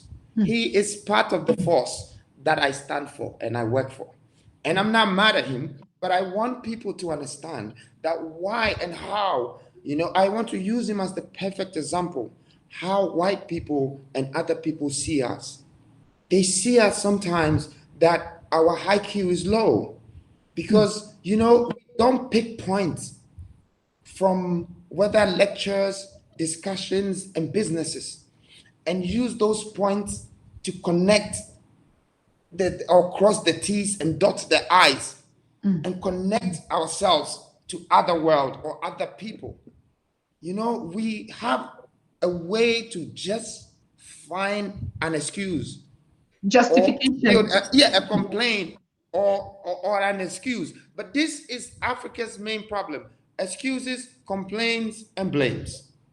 I am saying that the new Africans cannot think like this. For those who are listening to me now, you cannot think like this. You cannot think about blaming, and if you heard something and you don't understand, ask again. Understanding is key. It leads you to knowledge. You can't fight something that you don't understand. And you cannot say things that doesn't make sense even for your own self. That means you're bringing things out of your mouth that is supposed to come out of somewhere else of your body. We should wake up as Africans. We should support our own. If we are going to move together, we should have this freedom sign. We should all go forward together. We should make sense for each other. And even when we don't make sense enough, you can add your contribution and your suggestions. But let's not fight each other. Let's not make each other feel like you're still not making sense for me, so I don't know what I'm going to do with what you told me. And I like his question the most because it's giving me the chance and opportunity to address one of Africans and Black people's biggest issues. We are there talking about the white man stealing from us. We're there talking about the world, this, that, but we never talk about ourselves, our stupidity, our mistakes, our this and our that. If you want to be wise, you know what it takes to be wise? You simply need to understand what it takes to be stupid so you don't repeat stupidity. That's all. That's all. So if we fight our stupidity and don't repeat it too much, the world will start to regard us as wise people because we will be repeating constructive stuff, stuff that we benefit from. Stuff that society can benefit from, stuff that the population, the nation can benefit from, not stuff that will bring the nation down. And so I want to thank you for asking this question. I don't know who did, and I don't remember his name, but I know that if you are listening, and maybe if you have kids as well or family, maybe they would also correct you in a way that, if you want to stand for your country, stand for it with wisdom and knowledge and understanding.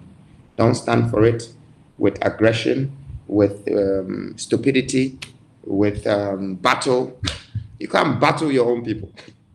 It doesn't make sense. When you go to our countries and we're killing each other, what do we look like? We're battling ourselves. Who is smarter? We don't do guns, but we're shooting. You go to Somalia, there's so many guns, but they don't manufacture guns. You think the guy on CNN who is reporting the news, you think he sees it as the guy who brought you the gun is the fault, is his fault? No. He looks at the two people killing themselves and he's like, what is wrong with these people? So definitely, this is a wake-up call. Thank you for having this platform to be able to explain this. These three things, Africans, quit it. Stop giving excuses, stop trying to complain, and stop trying to shift the blame. Stop it now, Africans. You always have something to say, to gossip, this, that. You've made the world your topic, but the world hasn't made you their topic. They don't even gossip about you. They don't think you exist. They try to use your whole continent to experiment stuff, diseases, and come and take your gold, and they don't give you anything because you're busy still sitting, trying to blame, trying to make excuses, trying to complain when the things are in front of you to build it. It's a very good question, and I can't stop even answering it because it's giving me the chance and the opportunity to voice out that a lot of our people don't actually make sense when they see the knowledge of wisdom, the strength of power, when they see wealth, riches. They go against it. They go against it. The average young person in Africa today is adapting the lives of our forefathers. Why do you hate someone that has made wealth, that has made money? You have to like them, let them show you, because you're working, you're looking for money too. That's correct. Why are you hating them? It has to change. All right. Any more questions? Thank you so much. There are many coming in, but because of your time, and I'm looking already that we might be, could we make another session, or let's talk behind after the show, right? Yes, but I'll take 2 more questions. Yes. All right. Thank you. I'm taking this one. I think it's very far from Australia or something like that. So, hello. Hello. Yes. How are you? Fine. Thank you. Welcome to the show. Thanks for calling.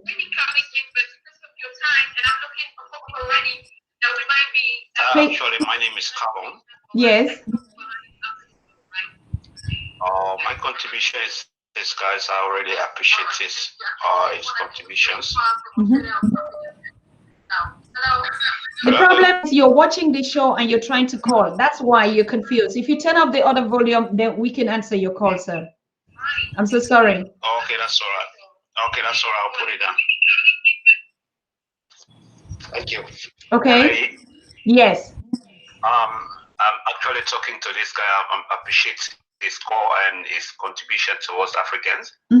I've been watching for an hour, but yeah, I actually go through his efforts and contribution. I hope it will be with the Africans to get our right, because we have been suffering for so long. My country is from Sierra Leone, for civil wars for 12 good years for nothing. And when I travel to Australia, people ask me, why are you here? Full of diamonds, bauxite, and everything in my country, agriculture, but still have food for once a day. So if this guy really means what he's trying to do, and he's continuing to do it, and people support him, we support him, and Africa will come to the light of that from darkness. Correct. Thank you. Thank you. That's all my contributions. Thank you very much. Really appreciate it. Thank you. Thank you. Appreciate you too. One last one, please. This is coming from the Czech. Hello. Hello. Hello. Yes. Please, you're live. Go ahead. Yes, okay, my question is about when the freedom coin will be available. Okay. Freedom, you heard that. When is your freedom coin being launched, or we should wait for updates? Yes, there will be updates and all of that. We would give all of that time. And it's also, I did not really come here to talk about business, but, I just kind of, made them aware that this is coming up, and it will be digital and it will be physical. And that's just because I'm trying to help save Africa's economy by having a good currency for the youth who are coming up. So it's not really to do with the numbers and the time, and, like so many people are trying to register with the freedom movement. And I keep telling them it's not about registration. It's not about you people being a part of a movement just because it's freedom, or just because you think something is happening, so I will just be a part of it. I also need people saying that, oh, I want to donate, or I want to give up. That's not all that I'm looking for. What I'm looking for from Africans is just their spirit being behind their own. Correct. They're so loving what their own is doing. So we can have a good universal attraction and force behind us, because we're far away from our people. We don't appreciate our people. We have a question for our people. But how can we question our own people when we have barricades and barriers and borders that is restricting us, from reaching our journey? Hello? You know, I just want people to understand that, there's much more we can do with the togetherness, and a lot of people feel very reserved. I feel like they're reserved and complacent, which I started from the beginning.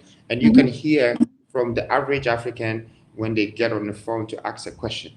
It's the same way we do our services. It's that everything is a bit slow and laid back, and our spirit need to be up. Please, we're hungry, we're dying, there's sickness, there's diseases, there is industrialization that we need to develop. We need to be up. Forget the questions that doesn't contribute to the vision, to the movement, to the development. Our blood needs to be pumping faster. Right. Our brains and our heart. We need to understand that we're losing time. Every day we lose a day of our life. Every day. And before you know, the days have mounted up to years. And all the things you had in your head, you got buried with it. Me, I would rather share my knowledge than to die with it. Thank you very much. There could be no better way to explain this. I'm taking this from a queen, please. The guys have been talking. Let us hear from the ladies. Hello? Oh my gosh. This is the last one, right? Yes. Can you hear me? Yes, we can hear you, Samantha. Go ahead. Hi, sis. Oh, my queen. I have been more excited about any of your guests than the one today. And that's saying something because you have some really dynamic people that come on your show. I'm over here shaking. I'm just losing it because I'm so happy that this gentleman is on the show today. What I want to ask him, my name is Samantha. I'm with the Rapid African Plan, which is the fastest track modernization of all African continents under the industrial unity. And I am wondering how you see the diaspora, not from the United States, but Africa was born in me. And I want to know, what do you think that about the relation between the Africans and the diaspora, and how we can work together to bring this industrialization to Africa? Thank you very much, Samantha. This is a great question. We need more queens like you. I just wanted to answer your question first of all by telling you that that tagline, the diaspora. Sometimes when I hear it, it kind of pushes me back a little because there is so much that the diasporans have to contribute. But the way Africans receive diasporans, they receive them as tourists. And the mindset that the diasporans are coming to Africa with is basically seeking for history. So really, if there is ever going to be something that would bring that connection between us, which will bring benefits to our nations, it would be establishment. It's not going to be tourism. It's not going to be hailing. Because, the average African that sees anyone from the diaspora, it's like, hey, hi, they're Americans, African Americans, so they're hailing them. And then the diasporan also come and sees, oh, this is beautiful. I haven't had coconut like this. I haven't had fresh air like this. So he starts to enjoy his story, his history, the weather. But then when it's 1 month exactly, then he starts to think, it's time I get back to the Western. So they don't come to settle. It's only a few. And so that is a gap that needs to be bridged properly through establishment. The diasporans need to change the concept of being a diasporan and being a warrior of an establishment. Okay, I've taken what I'm doing in the Western. I've come. I have pasted the template, you know, it's replicated. So now the benefit of the people that I dealt with in the Western, now I've been able to create it for my continent, and it's changed 100,000 people's lives. You know, that's the kind of thing I want to see from the diaspora sector. And so if we are ever going to come together and gel, this is the moves that I expect people to do, Samantha. Come in, establish and create benefits. And even if they go out, it means that the first one is successful, so they're going to do the second one the same way. And after they do that, the other diaspora and the other one will start repeating the same thing, and the revolution will kick in.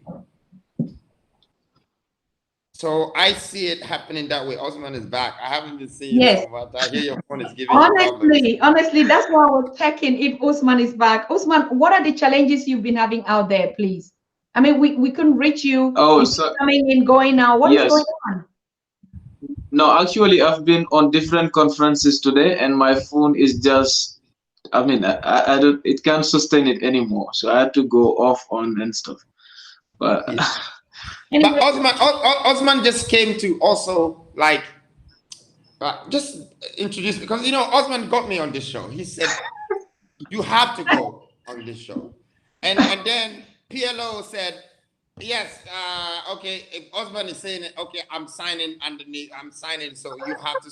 So I don't think Osman, he sees it as his interview. Like normally we do interviews together, but he felt like I have to escort Freedom all the way to the platform.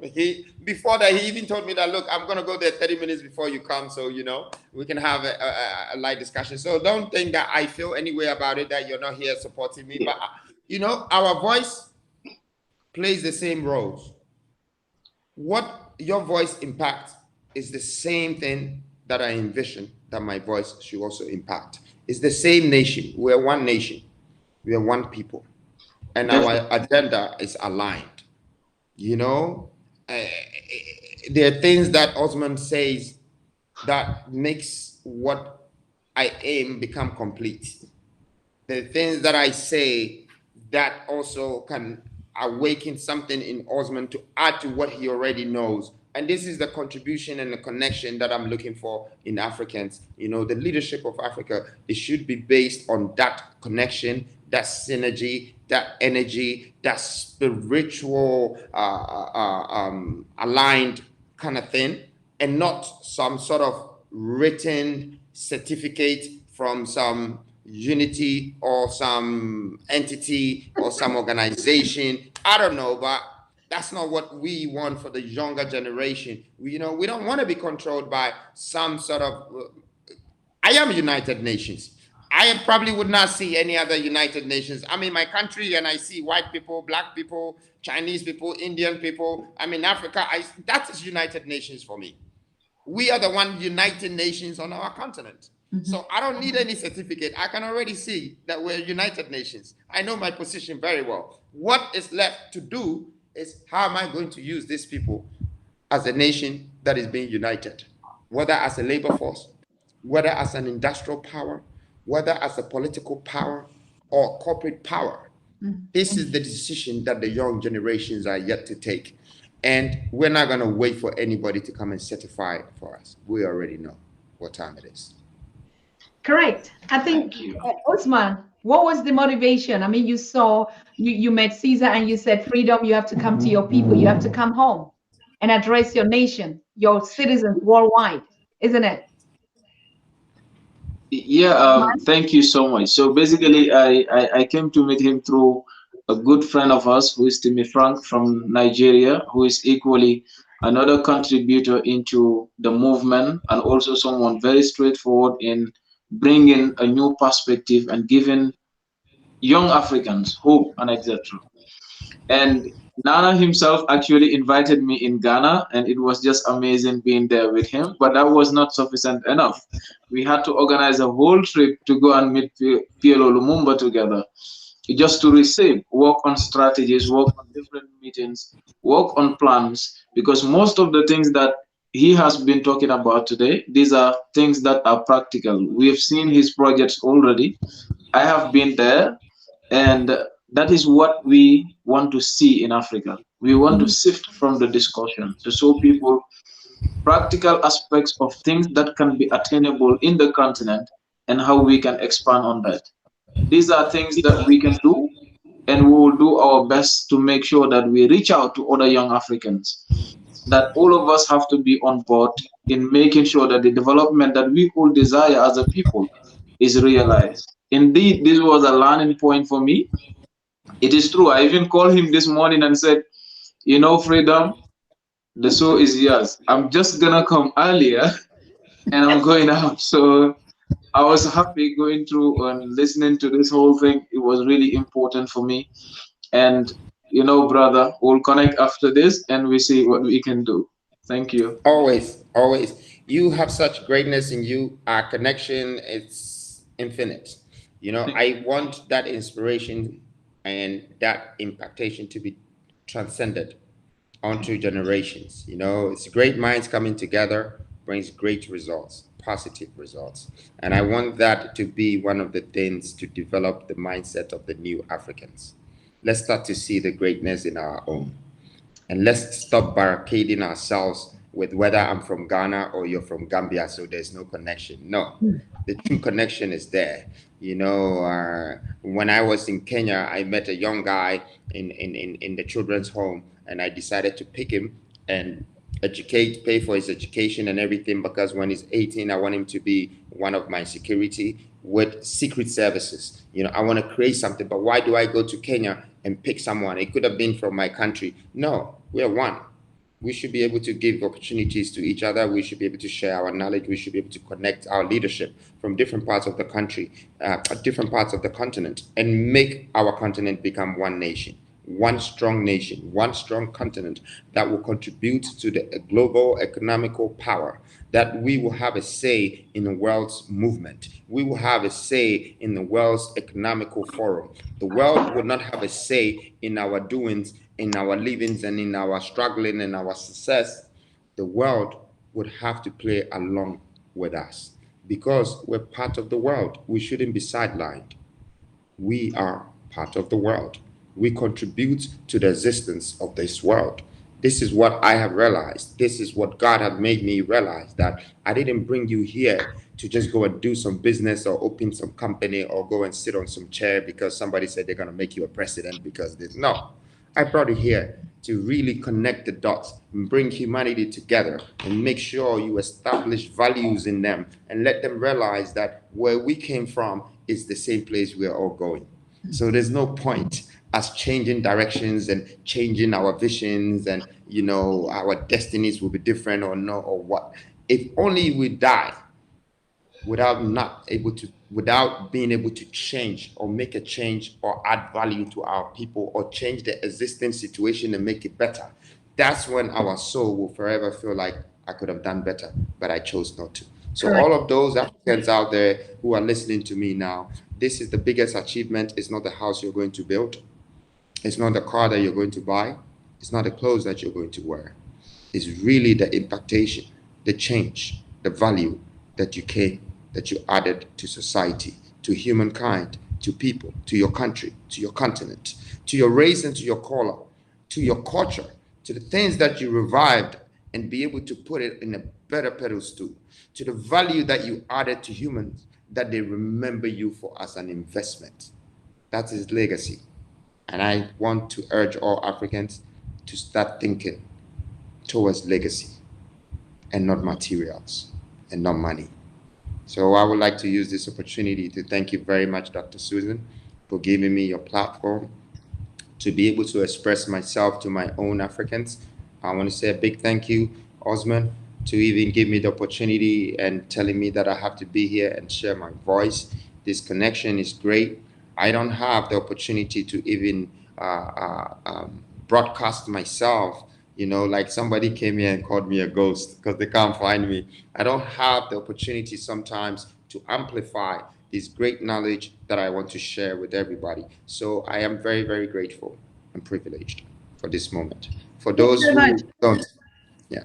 Yes, are we going to have you anytime soon, just in terms of planning? I know we're going to put this all together, but I just want you to assure your audience, because it's always been like that, that this connection, these opportunities don't really come there. I know you're busy, but at least you're gonna find time for us once in a month. Is it okay? No, I wouldn't be able to do once in a month, but what I would like to do is that I will find a time to come on this platform again that based on us doing or having to have done something already which we have discussed today, Yes. that we want to talk about it, or if there were some African issues amongst the youth, the generations, the new generations, and we have to discuss it, that we think this is a serious topic that we need to discuss. If it's about brutalization, humanity, civil rights, human rights, civilization, anything to do with us adding value to our people already, and it's important to discuss it, definitely my time will be here. But I wouldn't be able to use your platform as a place where everybody should expect that once a month they can come and meet me here to ask questions, or to have me, not to say it in a bad way, that I really love your platform, but I would like this relationship that way, that yes, people know that they can find me on Dr. Susan's platform. But this is because there is a demand, and there are issues, or there are things that we need to congratulate ourselves about, or correct, show them some changes that is happening, or the things that we discussed today, has it actually inspired and motivated some kind of amount of people who have forced to bring us back onto this platform. I want something like that, very authentic. yeah, tracking, that's right. Of course, that's very true. It's been a wonderful pleasure. I mean, how many times do the stars come out, or the religious come out once in a while, or are kings? When we have knowledge, particularly a transition, I've been seeing a lot of people saying you have a reincarnation sent to our people. The voices they speak just one, and they say, "He who has ears, let them listen." So it's not going to be like repeating the same thing or feeding us with what we already have. You're just here to say you have everything that you need.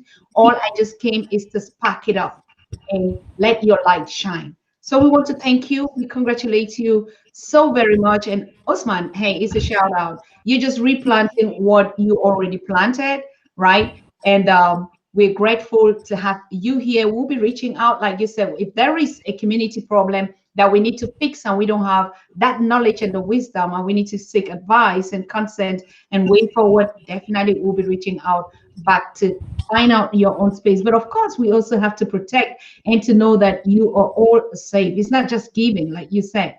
You don't just take, you give.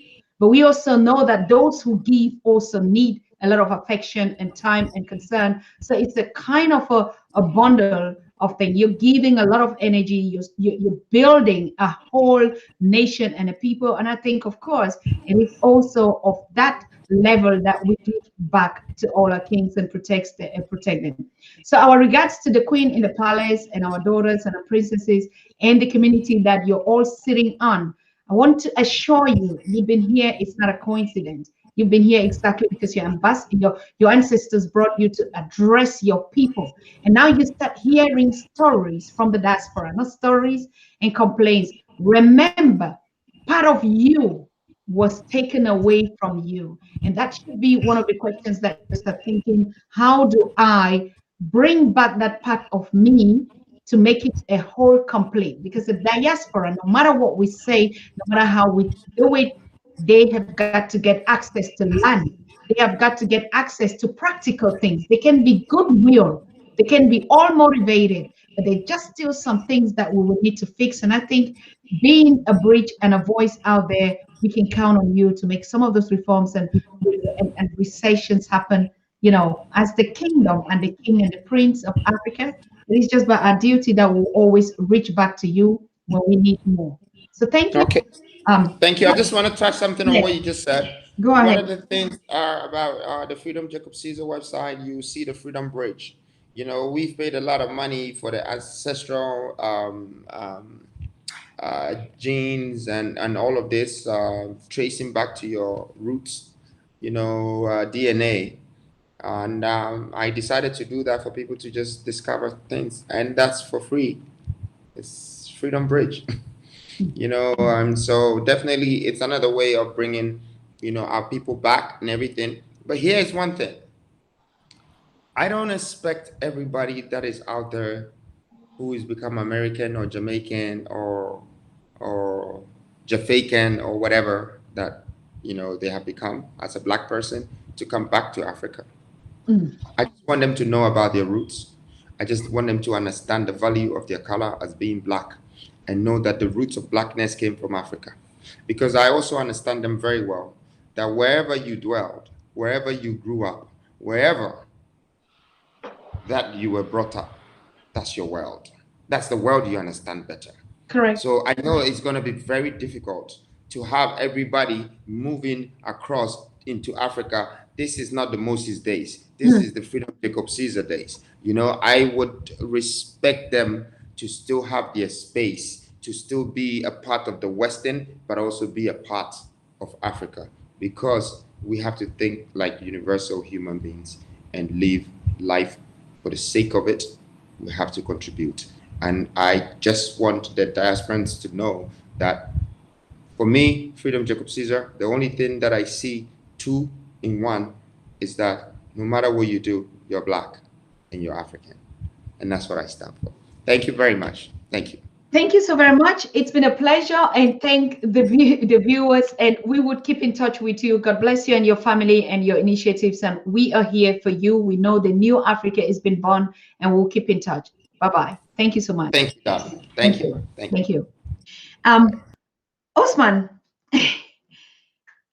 All right, I know it's creepy out there with the connection and everything. I want to thank all of you also for tuning in your thousands, in your numbers, and I hope you had something. I know some of the times when we come on a program like this and we hear, oh, an African, he's a multi-millionaire, we were expecting some kind of reaction or some kind of conversation. No, it is about the power of the African wherever you are, not your geographical. Pick up that power that has been quenched in you and make you look worthless and make you look useless and make you look a victim. Victim is the word. Pick out that new spirit of a new Africa. We keep saying it. The new Africa is not just a person. Like we say, it's a spirit. It's the spirit. And that's the spirit that just was here. I love that caller that called and say you're a ghost, because it was symbolic for us to understand it is not a person. The new Africa, the spirit of Africa, is not a human being. It is that love and the connection and unity. But people would come in different objects. They would come in different formats. They would come in the Ousman Touray dimension. They would come in the Susan Tata dimension. They would come in the Freedom Jacob Caesar dimension. Physically, they will come in the Professor James Small, in the PLO, but it's a whole spirit. Remember, Rev Shark said, nothing just happened to us, something happened to us, and we are the only spiritual beings. Yeah, we might manifest in different forms, but the spirit comes just to deliver, and they deliver, they go. So consider that power. If you haven't received it, then it is time that you need to start thinking, what is it that has put so much trauma, so much lack of confidence and trust and courage and boldness and authority in you like an African? How much more do you need to look at yourself and say, I am the king. I am the freedom. I am the spirit of a new Africa. I'm not going to sit and let people tell me how my life is going to look like. I'm not going to sit and let people interfere to break me down. I'm not going to sit to let even people interfere to disunite us in our community, fighting against each other, not being able to forgive one another, not being able to work together to support ourselves. That is the spirit of the old Africa. It all went away in 2020 with the COVID and the pandemic. The 2021 decade, I've been saying it up and up and up. It's a spirit. And this is the spirit that you just saw in another form, to empower you, to show you that material, I have it, yeah, but there is one thing that I need, to show you that the luxury, yes, I have it. I have tasted of the wealth, business, people, fame, luxury, everything. I produce and I produce. I have commanded them. but what is my power as a black man? That is this power and the spirit that has been here today. And I hope you were inspired. I hope you were motivated. I hope you just realized that the exercise that we did is exactly a replica of another part of you that you just let it slip. So freedom, Jacob Caesar, is that spirit of a new Africa. If you thought you couldn't make it, no, you look at him, you can make it. If you thought, oh, wealth comes by having titles, no, you missed it. If you thought you're going to sit on that paycheck every day and eat and make money and pay bills, and you will build a nation and give a legacy, no, you just didn't make it.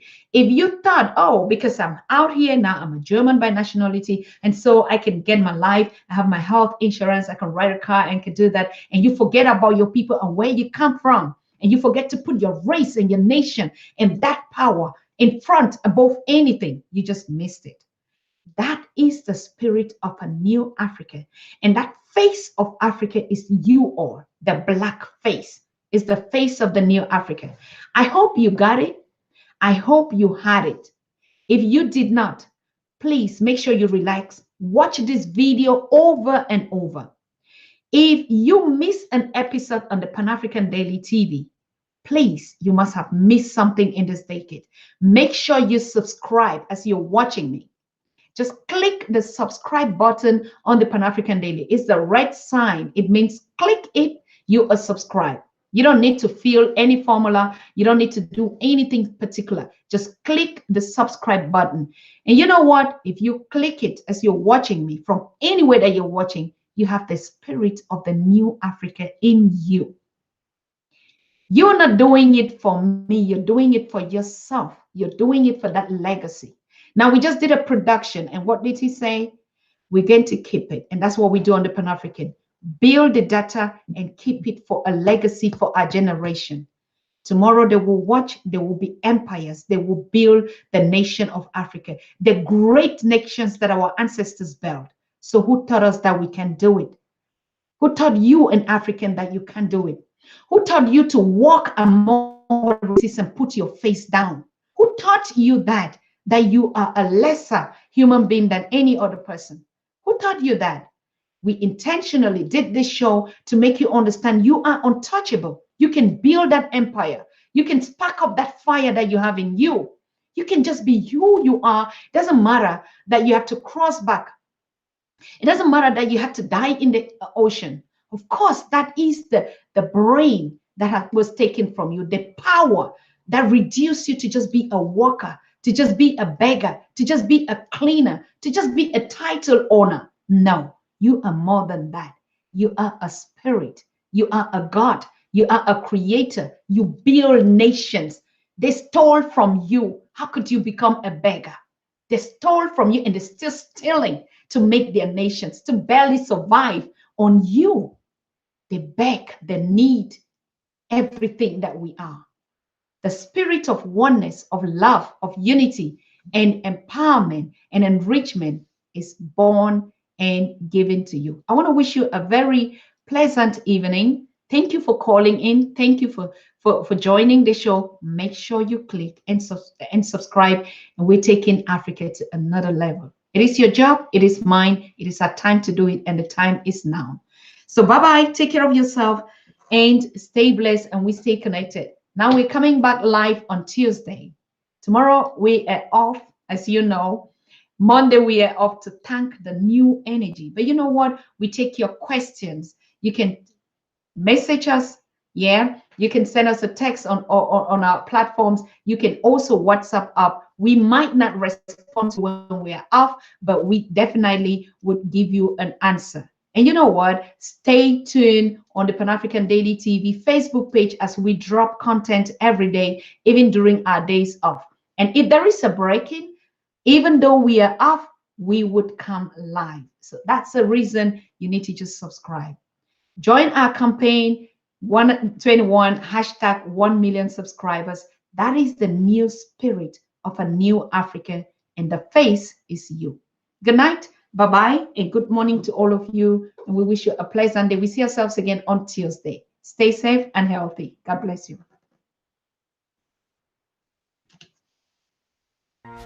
You are watching the Pan-African Daily TV with Dr. Susan Tata. The Africa we want: unity, consciousness, our culture, our spirituality, our history. One Africa for Africans worldwide. Motherland's calling its diaspora home.